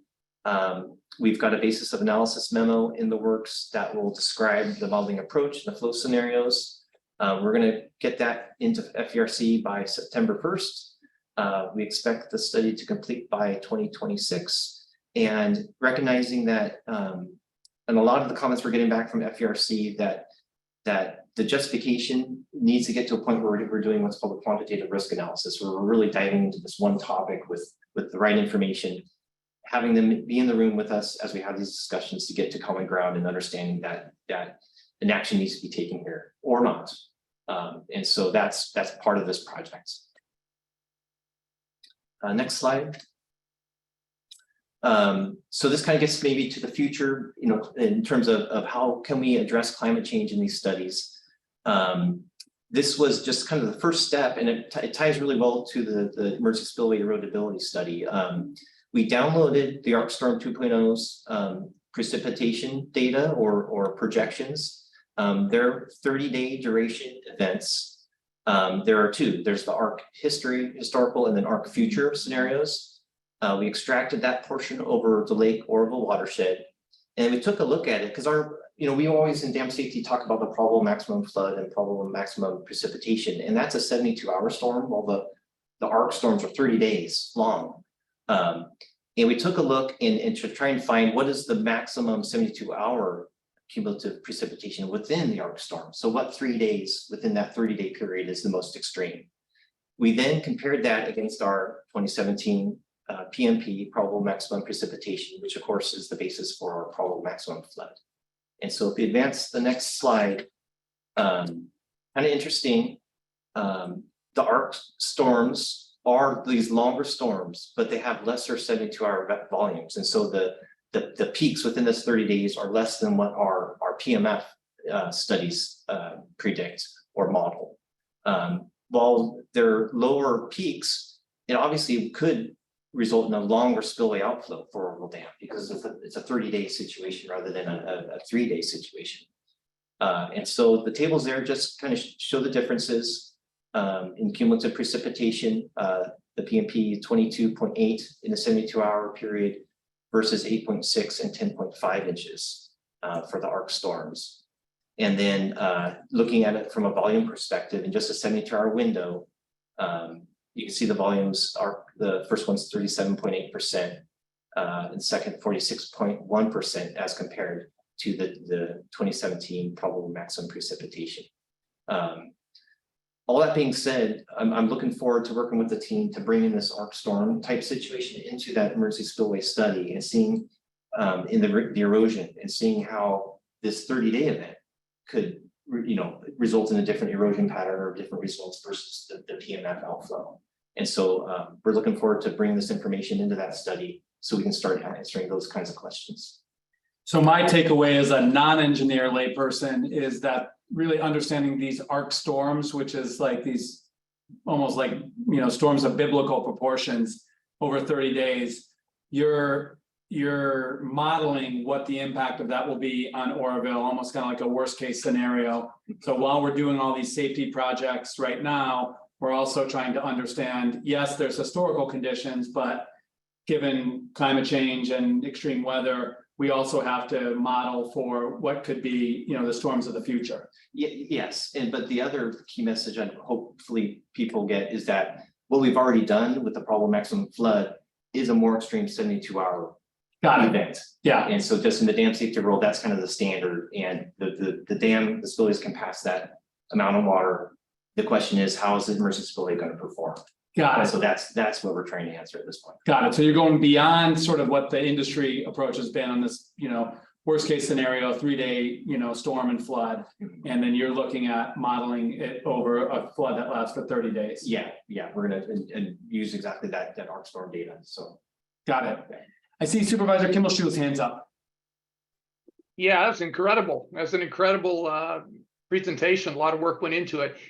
In light of the earthquakes that have happened up at Lake Almanor, I just wondered if you've done any modeling at all in case that dam fails and the water heads down towards Lake Oroville, and what that might look like. yeah, so that is dam's owned by another owner, but they published their inundation map, right? They had to go through the same process we did with the Division of Safety of Dams, and that inundation map's on the website, publicly available.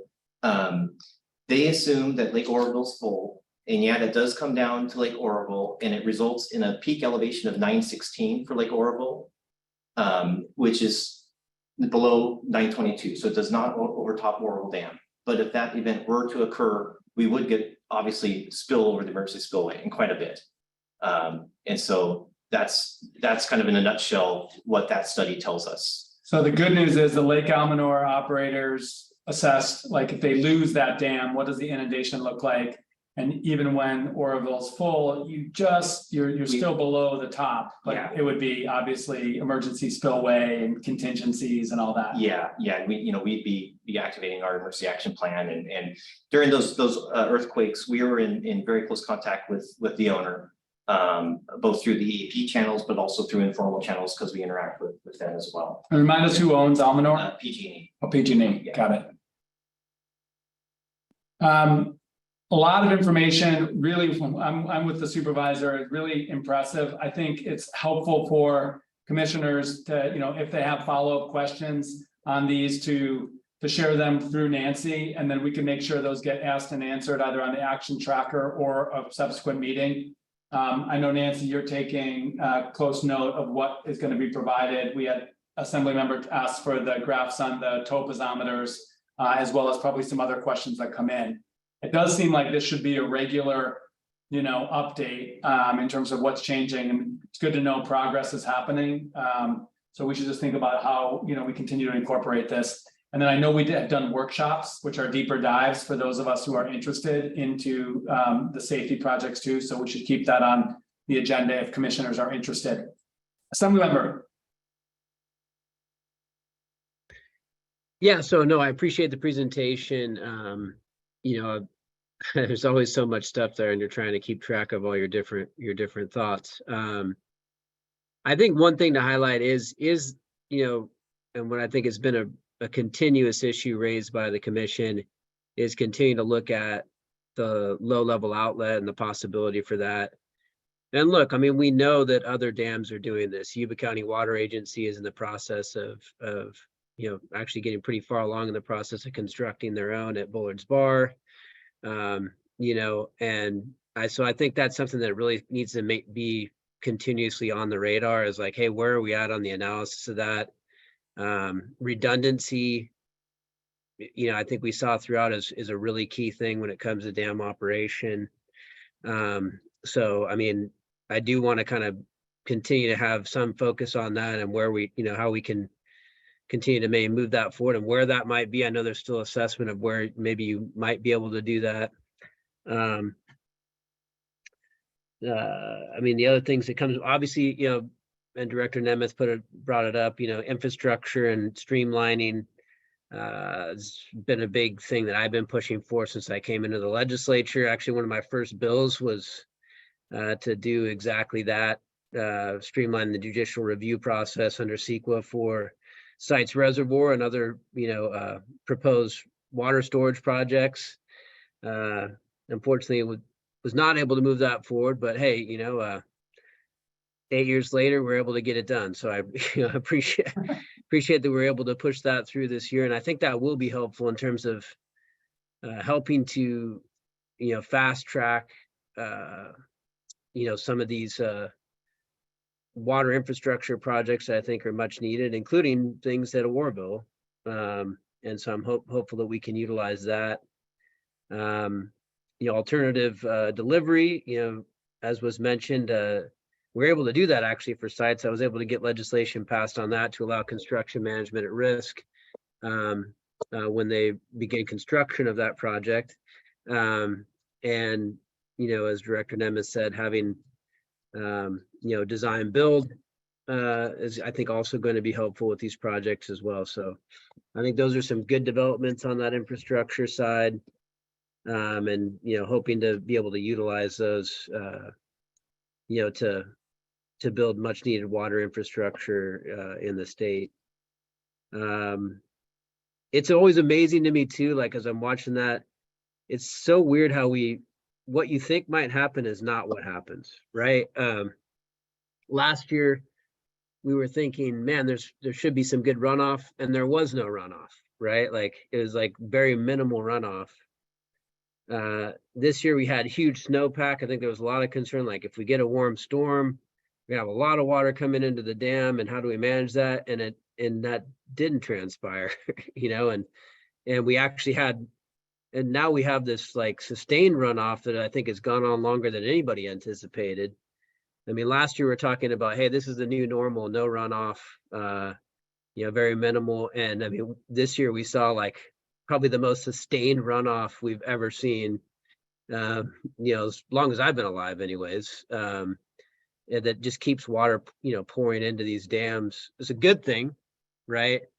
But it's so weird to me how, and also for our planning purposes, like what you think might happen is just not always what might happen. And like the theory that we have is maybe not always right. And so just being able to plan for those different extremes, I think it's going to be important. And also, you know, to another thing that we've talked a lot about, which is,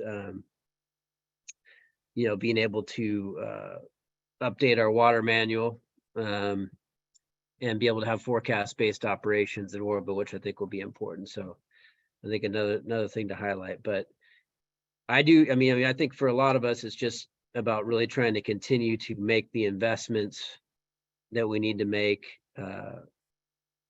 We need to review the rods, you know, and the gates, as you were mentioning. And so, I mean, looking forward to some more investigation there and seeing, you know, the progress on that side. But just continued sustained investment in the asset and making sure that it operates as safely as possible. And I think that was really my point at the beginning. The more specific we can be about, here's the projects we've identified, here's the risks that we've identified in our risk analysis, and that's why I've decided to do these projects, and here's the progress we're making on them, I think is kind of the key information for a lot of the community. Yeah, you're seeing a lot of nods there. And so maybe we can think about whether it's a standing item, but really getting our arms around, you know, the risks. These are the projects to address the risks. This is where the projects are. And then the assembly members' point, this is all the work that's being done, or to anticipate, you know, what is an uncertain future and prepare for that. I want to move us to the next item because we are going to hear an update from our colleagues at DWR about their conversations with Sabufka, Sutter Butte Flood Control Agency, on inundation maps. That was raised as an area of concern in past commission meetings. So we're going to hear from Mike Mirzwa and David Gordon at DWR, who met with Michael Bissett at Sabuvka to discuss inundation mapping. As I said, any follow-up questions or clarifications on David's or Hong's presentations should get made to Nancy Vogel. So we'll make sure that those are tracked and discussed. Mike and David, I'd ask you to take about 10 minutes to share updates on this discussion, and if Michael's on too. And then by 5:02, we'll start public comment. I can certainly reschedule things and I'll stay chairing the meeting until public comment is completed if we need to go afternoon. So with that, let's one quick item right there at the beginning, Director, is if during the presentation, this came up last meeting, is why isn't it that DWR is not responsible for the dam inundation map? And as David just mentioned earlier, PG&E, who's the owner of Almanor, did their own inundation map. But my understanding is that dam owners are responsible for doing the inundation maps for their own facilities. Now, of course, Sabufka and other flood agencies are doing inundation maps for their flood basins in case there's a break along a levee. But what I think, if that could be made clear, maybe sometime in the presentation, I thought there's kind of two of those things. The dam owner does an inundation map in case of a, dam failure. And then there's obviously flood basins that are doing inundation maps that are based on levee breaks. If I could address that, yes, we've done inundation maps for all of our dams up in the Oroville Thermal Complex. Those went through DSOD, got approved, are in the EAPs, and also on the website. When I was referring to PG&E's inundation map for Lake Almanor. Right, but then I think Assemblymember's question, and maybe Mike and David, you guys can come on to help explain this, but then why is DWR talking to Sabufka about inundation mapping versus just doing the inundation mapping itself under its responsibility? Yeah, and I think the other issue was that why hasn't it been updated? Because I think that was the question raised by Mr. Bateman, is that the inundation map, that there's some timeline to update. Every dam owner has to update their inundation map. Good. These are good questions, and Mike and David want to make sure you address both of those questions. And then Supervisor Connolly, do you have a question you want to make sure gets addressed? Well, I'd like to say that there has been progress in conversations with Sabufka, and along with the project, it will cause less surge flooding in the future by lowering a levee. I think the inundation maps might change, and that would be a critical part of any new. But the most important part is, as a local community, we look at normal operations where the dam isn't broken and there isn't a failure, just normal operations with some sort of unknown flood or breakage up above.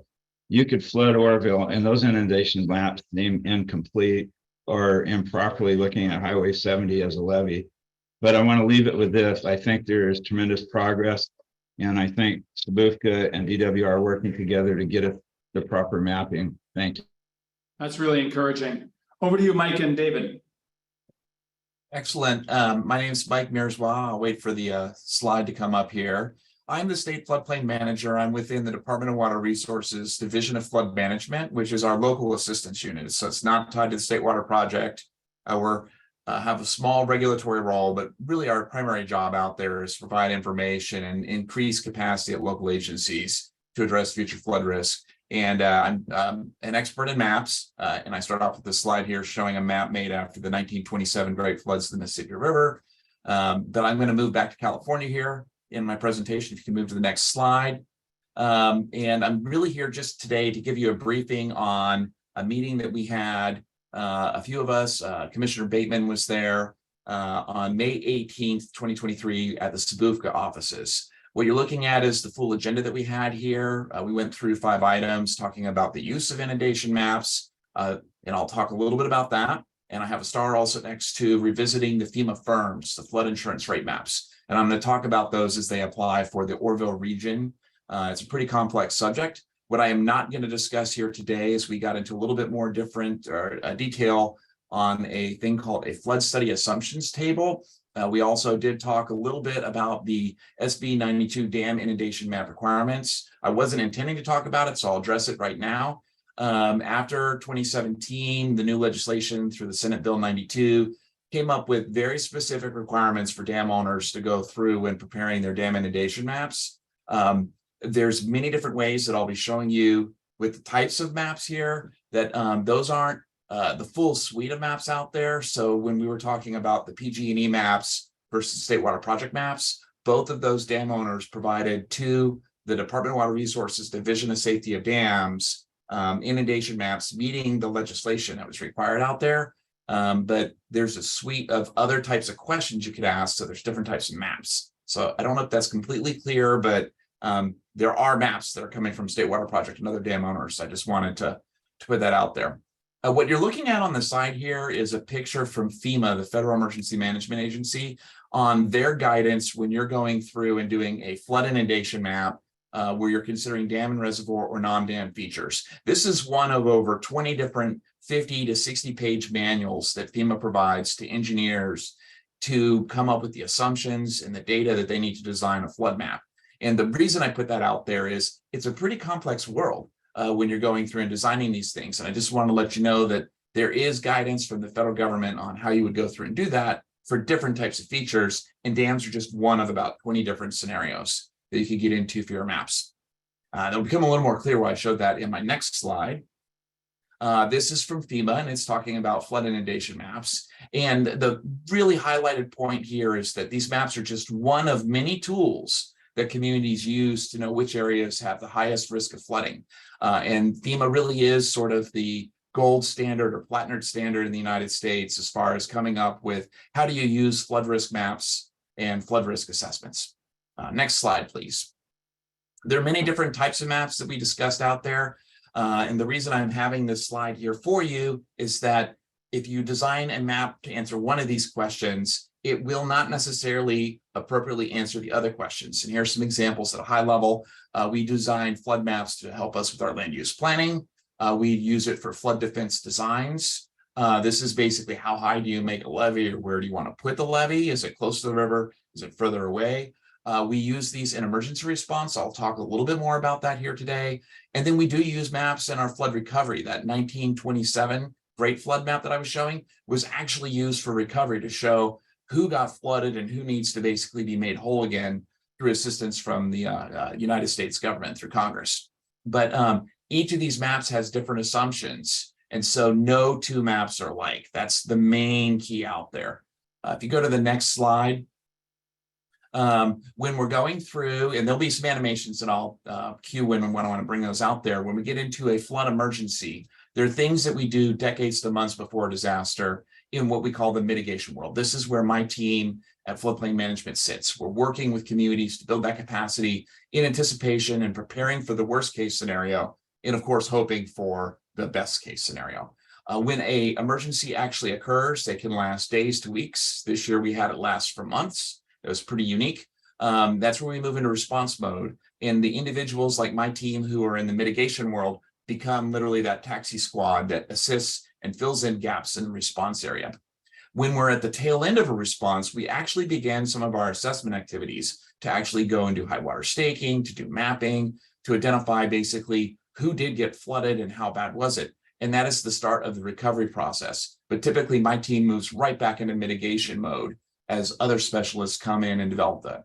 If you click on the slide here, there are different maps that are prepared years in advance. There are maps that we prepare that are conditional based on the emergency itself, which give us some information. And then there are, like where I started this presentation, maps that are prepared in the recovery mode. Each of these maps, if you click the next animation there, are very different. The mitigation maps represent what might happen under a hypothetical condition. So we never really see a mitigation map being true, but they're very useful in design of our features, our land use, et cetera. Our response maps are also what might happen, but they're for a very specific event, and they're basically spun up and started with near-term data, meaning that they're actually pretty accurate depictions of what might happen in the next week. And then the recovery maps absolutely show you what happened, but there are a lot of uncertainties that we don't know how things got that way, but we can actually see where water went when we get into recovery maps. And so you're going to see differences if you look at a map that was made in mitigation world or in a response space or recovery space. And the last thing I'll point out on my footnotes, yes, is that the more people involved in preparing a map, the longer it takes. All maps will be conditional. Generally, FEMA will tell you that mitigation map is going to take 3 to 5 years to prepare. It's really about 5 to 7 because of the engagement and the input into those mitigation maps. Whereas when you're going and doing an emergency response map, sometimes if you have the right tools and data and information, you can produce one of those in a day. And then of course the recovery maps, they take somewhere in between. FEMA would prefer that all recovery actions take place in 1.5 years. It goes a little longer than the 18 months there. If you go to the next slide, please. When we met, I did share examples of some of these maps. The first map here, A in the middle, is a FEMA flood insurance rate map from the 1990s from Bakersfield. I shared these maps because this was something I was doing in April and May, was working with Kern County and the city of Bakersfield during the high water event there. This is one of those pre-existing mitigation maps. It's a tool that's out there that we use at the start of emergency. And in this particular case, what you're looking at on the panel A there is there's a hospital complex there called the Bakersfield Heart Hospital, and it is literally the whole right half of panel A. And you'll see that it's not in a floodplain, so it's not a facility that it's risk. But a question came up is, hey, is this facility, which is close to a floodplain, going to be at risk? So the department provided under emergency response conditions 2 additional maps. The first was one that we use called the height above nearest drainage model. It's a new model that we've been preparing also to downscale information from the arc storm event that David talked about in the previous presentation. And in this area, for a hypothetical 10,000 CFS release from Lake Isabella, we did see some water moving up into the hospital complex. And so I facilitated some communication with Kern Fire and the Kern Sheriff on ways we could mitigate that in real time. We also had the Army Corps of Engineers use their hydrologic engineering system, riverine analysis system, what is called the HEC RAS model, and they prepared a model for 9,200 CFS. So it's a little bit less CFS on the exact same topographic information, and they showed that there wasn't flooding there. And the reason being is the HAN model and the HEC RAS model, 2 models that engineers commonly use, both of them came up with a different solution. And there are reasons for that. And so literally my role as a state floodplain manager was to consult with the emergency responders to tell them which of these 2 maps I thought would apply in the next several months in their situation, so we can develop mitigation measures for it. But the key point here, if you click, is that none of these maps are agreeing. None of them is right. The A panel and mitigation and the 2 response maps we come up have 3 different solutions. And that can be very frustrating for individuals. So it's really important when you're going through and looking at maps to include your city or your county or your state level floodplain management team to come in here and be literally that guide as you walk through the maps. If you move to the next slide, please. So Mike, this is super helpful. This is kind of like the masterclass in mapping, which is great. I do want to move us to the update on the discussion with Sabufka. So if you can move through these pieces and then we'll get to that. Sure, thank you. I just wanted to point out that within the Butte County area, there was a flood insurance study. This is how FEMA documents when it's going through and doing these studies. Even though this study is dated as revised in 2011, when you look at the Oroville area, it really wasn't, the mapping and everything that was done was really effective 1984. So we're dealing with really old information when you're looking at those mitigation maps. If you go to the next slide, I thought it's really important. When you go to FEMA's Map Service Center, where you can actually go through and grab the data and look at it, I have a picture here that's showing a panel highlighting one of the areas of Oroville. Again, if you look at the data, it's going to claim that the data is accurate as far as 2011. But when you go back to the actual engineering study in there, it's a report that was last updated in 2000 that's really based in this area in the 1980s. And it all comes from that previous report. So I just wanted to let you know there are these layers where the engineers have to go through and look at those. If you go to the next slide, you can also go through on FEMA's website and you can grab a little easier to understand paper copy of a map. It's actually digital, but you can print out the PDF and look at it. And this is the firms we look at. And what I wanted to highlight in here is you can see the Feather River moving to the north of Oroville there, and you'll see some gray areas in downtown Oroville, these little pockets. These little areas are not caused by river-related flooding, but it is a pluvial flood risk that is created by basically heavy rainfall events. And this is very common across the United States, is that you'll see riverine flooding in maps, and you will also be able to see the riverine the pluvial or street flooding that's coming out there. What the FEMA maps don't provide you is areas that are smaller than 1 acre. So they have to have at least an acre of drainage before they put them out there. And again, this is a very useful tool for when you're going and looking at your maps. So with that in mind, the quick update of what the department is working with Sabufka is we have a grant for a project downstream of Oroville called Robinson's Riffle. And Sabufka is going to be taking from Oroville a series of additional flow releases. I think it was up to 300 or 350,000 CFS, and preparing some additional maps, not the ones you're looking at here, that will show you under high outflow release conditions from Oroville, what the flow is as it moves through the community of Oroville all the way down to the Robinson's Riffle project. So that's work that will be started, and I think it'll be pretty quick for Mike Bissett's team to move through that. If you can move to the next slide. This is just, again, going and looking at the digital versions of the FEMA maps out here. And I did want to highlight, we can barely see at the top of the map, you'll see some black crosshatches out there, which is another subject we've talked about here at the OCAC, is there is a levee that is protecting a portion of downtown there. You can see it's blue on the north end, that's 100-year floodplain, and then orange south of it, that's a 500-year floodplain. So effectively, that levee is shown in the current FEMA maps as providing some level of protection to Oroville, not complete protection, but those types of structures are things that we include within our studies. I also have some notes here pointing out that in this case, FEMA was really interested in the Ruddy Creek, which is located to the west of the community of Oroville. And that is an area where they actually had an actual designated floodway, a no build zone in there. And when you go back to that paper copy report from the 1980s that I was showing you, most of what FEMA found in the area, they're really concerned about this localized pluvial flood risk or these small streams. So you'll see more detailed engineering analysis from the 80s and 90s in those areas. Can you go to the next slide, please? That really is a quick snapshot of where we're at. I'm happy to answer any questions.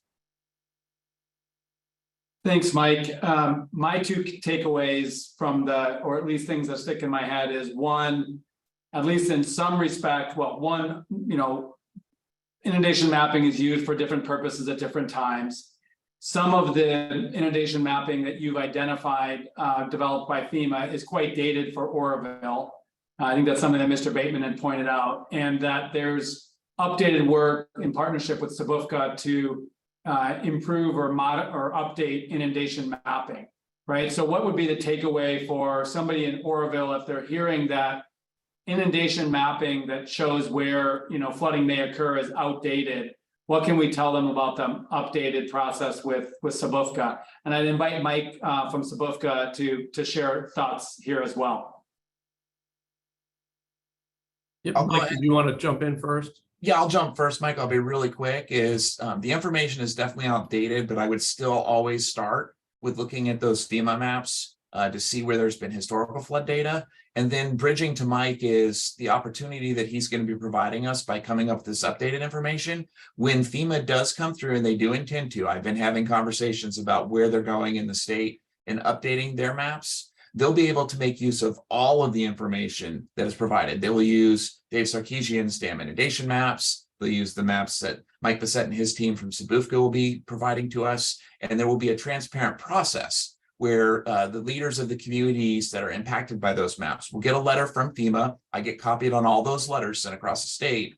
And then we'll go through a discovery process to look at the current FEMA maps, what new data sources there are, and then we'll talk about the process, which will take, again, about 5 to 6 years after that first discovery to go through and come up with new FEMA maps, which is something that then will be completely accessible to the public through the Map Service Center. So Mike, I'll turn it over to you now. Yeah, thank you. So good morning, everyone. I'm Michael Bissett, Executive Director for Sabufka. So, we're very appreciative to partner with DWR to advance this floodplain inundation mapping. I think the concern of the locals were that the existing maps were not as accurate as they would have hoped. So we're going to be running through different scenarios. We're going to go from 100,000 CFS up to 350,000 CFS. But we're also going to model the 161,000 CFS, which was approximately what occurred in 1997. And that's where Supervisor Connolly and Commissioner Bateman, they were out there when those flooding occurred and they know where it flooded. So we're going to model that, computer model it and true it up through the research that we have through those events and the recollections of our friends here. So we're looking to advance that very quickly. Mike's working on our contract amendment now. So we'll be able to advance that work this coming year. I know we're running out of time, but I also wanted to update the commission on the City of Oroville levy integrity issue that I brought up last October at last October's meeting. So we are partnering with the city. Sutter Butte Flood Control Agency approved a services agreement with the City of Oroville, and I think the city is going to be taking that to their council this month to partner together so that we can analyze the integrity of that levy that Mike brought up. That's shown right there on those maps, and determine what needs to occur to improve that levy. The city is severely economically impacted.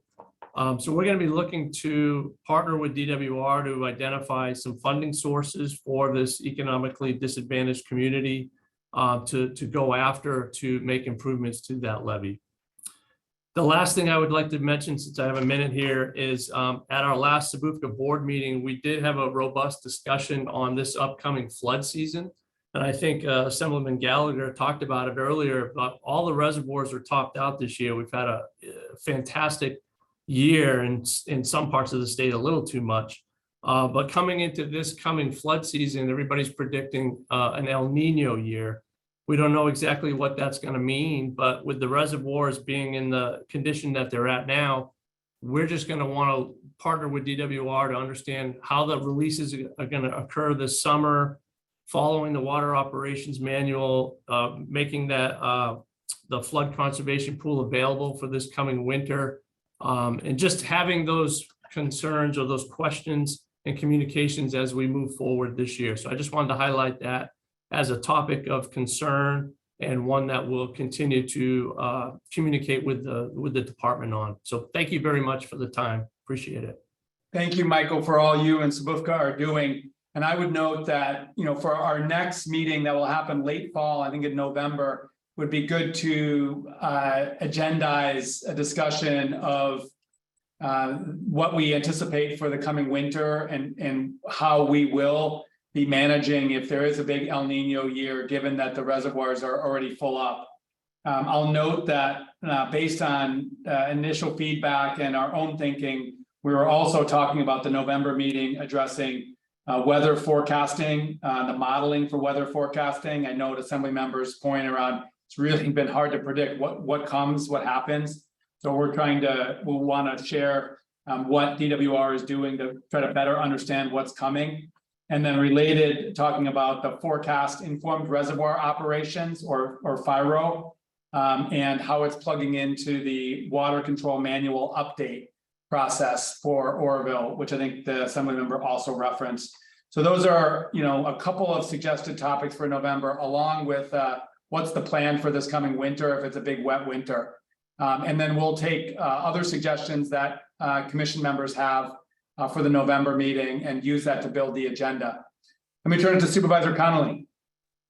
Just quickly, I want to make sure Sabufka gets a hold of Mayor David Pittman. He has historic knowledge as he was active fireman at that time and observed the flooding and can help us. That's it. Thank you. Great meeting, Bob. Thank you. And it looks like Mr. Pittman, Mayor Pittman, anything you want to add? Certainly be happy to, and I have some videos of that particular flood event. But I also wanted to make a mention to Mr. Ted Craddock and his communications to us downstream during the operations of the spillway was really helpful and a real wonderful thing that we did on a daily basis. And it helped us all downstream understand what was going on. So compliments to your entire department and Ted in specific to have those text messages was very, very helpful. That's great. Good sign of progress there on communication. Excellent. Thank you. Yeah. So as we go to the end of our meeting, we'll obviously make sure that any member of the public that wants to share comment, observations, questions is able to do that. So let's, Tara, shift into public comment. Well, let me just say that James has shared a slide on the proposed agenda for our next meeting in November. As I mentioned, a discussion of weather forecasting modeling, on how we're trying to anticipate what's around the corner, how that dovetails into forecast informed reservoir operations and are updating how Oroville is managed. And then I'll suggest adding at the top of the meeting, the planning for this coming winter and scenarios around if it's another big wet winter on top of the one we just had. So if you have suggestions on modifications to this or additional topics you think are important for us to address, either at this November meeting or in subsequent meetings, please let Nancy Vogel know and we'll add it to the tracker and make sure everybody is aware of your suggestions. With that said, Tara, why don't we move into public comment and turn it over to you, Tara, on instructions there. Or Eva, yeah. Thank you, Secretary. So we will open the floor to any comments or questions from folks who have been watching the meeting on the webinar, and each person will have 3 minutes to provide a comment. You should be able to select to raise your hand, and then we can allow you to speak and I'll call on you. And once we've heard from the verbal commenters, we do have a couple questions that were submitted via the Q&A function. So I'll read those out. So first, let me open it up to anyone who has a verbal comment.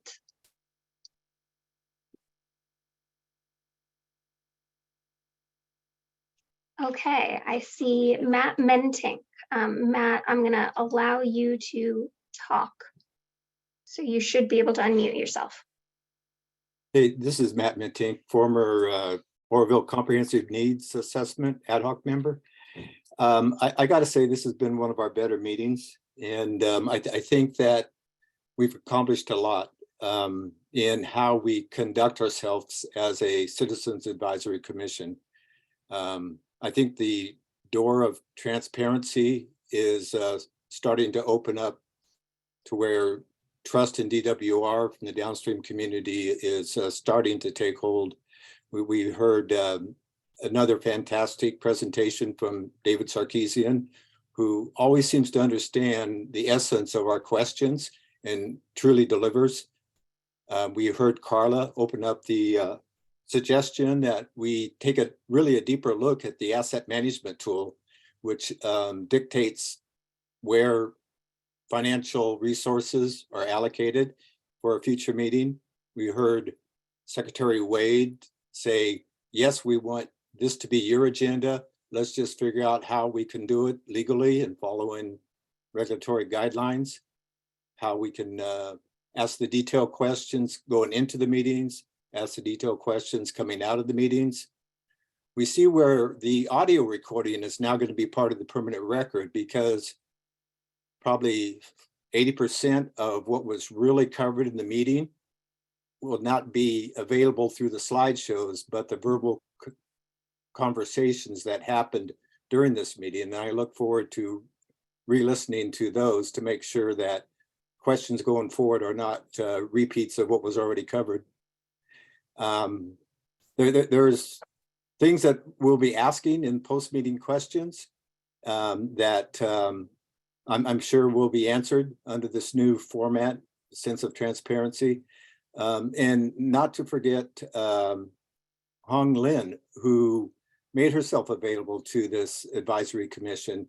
Although a lot of what she covered had been previous agenda items, both in the CNA and the advisory commission, I think she opened the door to much further in-depth communication, like some of the advanced questions that were submitted, we'll send in as post questions on how financial management takes place and how together we can creatively find ways to fund the comprehensive needs assessment suggested projects for long-term funding. how we could look at this as not wait till it breaks and fix project management, but what does Oroville really need to last 50-year contracts that have just been entered into to get ahead of it instead of behind it? Thank you. Mr. Minte, thank you for that excellent summary and all of your engagement. And I'm really encouraged by your sense of the progress we're making towards making sure the commission addresses the questions, the concerns that residents have in the Oroville area. So thank you. Tara. I'm not seeing any other hands from the public. I just want to give everyone a moment here, a chance. If you have other questions or comments that you'd like to share verbally. Tara, why don't you read the Q&A and then we'll see if anybody else raises their hand. Okay, so the first question from Colton Hansen is, what lessons have been learned from past incidents involving the Oroville Dam and how have they informed current safety measures? That is an excellent question. Why don't you read the second? And then I think what we want to do is memorialize these questions and then make sure that DWR can present on them for the next meeting. Okay. Because that's a big, broad one, obviously. That is a big question, yes. And the second question, Colton, we might ask you to clarify, but this popped up during Mike Mirzwa's presentation. The question is, what are the current water rates per acre foot?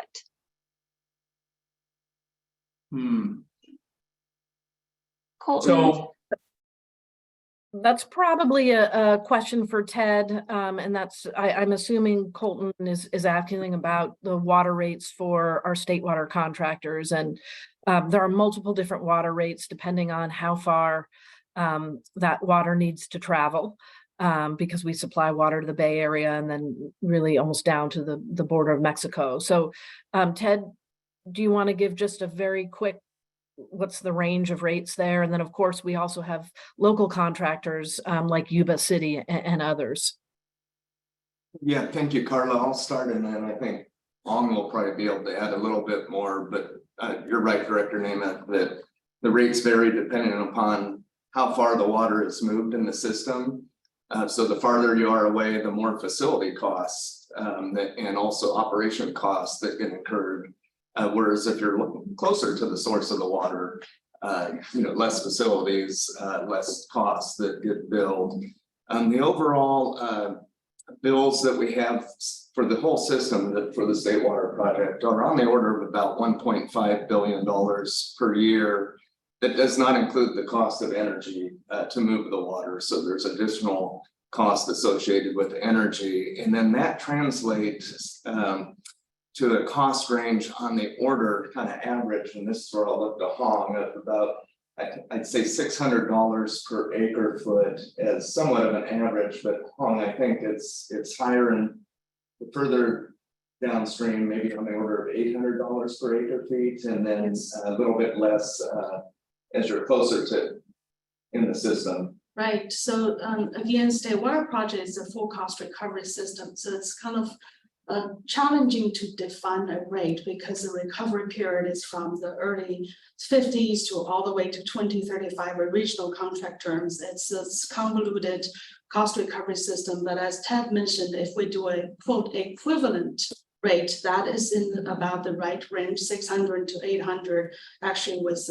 infrastructure aging, all those. So cost is still increasing, but in comparison, there are some studies in comparison to some other types of source water, state water project still looks very comparable. And the other thing, it is really from the recovery perspective, and that's really the amendment takes place. Previously, we look at different cost component recovery, either under a delta water rate or versus transportation. So delta water rate in our published document, we do have a delta water rate, but I also want to highlight that is not something you can easily compare, say, with the local agency's water rate. So, so this is often is a question asked by the public because they see their bills, they see a rate, but for state water project, it is truly just a cost recovery. As Ted mentioned, depends on the location of this and where you situated the contractors further down the south.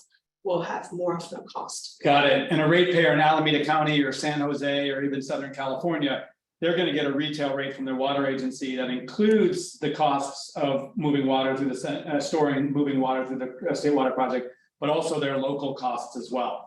But I think for purposes of this Q&A, that provides sort of a high level answer. And then if Colton or any commission member has further questions on that, they can share that through Nancy and we'll get a more detailed answer.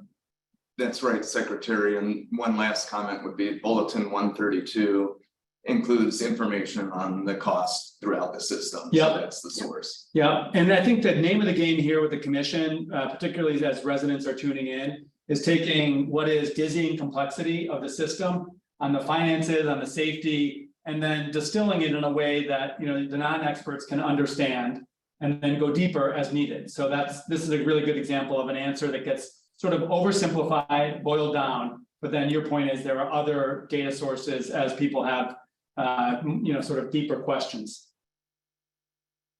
Okay, with that said, is there, Tara, is that the written Q&A? That is the written Q&A, and I don't see any more hands for verbal comment. So I think we are done with the public comment period. Great. So I would just say before adjournment, I'd invite any commissioners to share any final thoughts. Remember that we are updating the tracker, so you should see that. That's going to be provided on the commission website. We'll take any, we invite any suggestions for the November agenda or subsequent agendas, either from individuals or those commission members that talk to each other, as long as it's under a quorum and abides the open meeting laws. This has been a really constructive meeting. I appreciate everybody, including our presenters, and just would turn it over to anyone for final thoughts. Maybe I think Assembly member may have had to toggle off to another commitment, but maybe Director Namath, I'll give you the final word. Thanks. I was going to pass it to Senator Dolly. Oh, sure. But just big thanks to everybody. Go ahead, Senator. Well, the senator's not here, but this is Bruce Ross from the senator's office. And thank you very much for the report. It's very informative and appreciate your ongoing work. So thank you very much. Well, thank you for your diligence and being on for the whole time, and look forward to, we always give credit to the senators and the assembly members for the reason why we exist. And so we'll end with that. Thanks. We'll look forward to seeing you all at the 15th meeting of our commission later this year. And with that, our meeting is adjourned.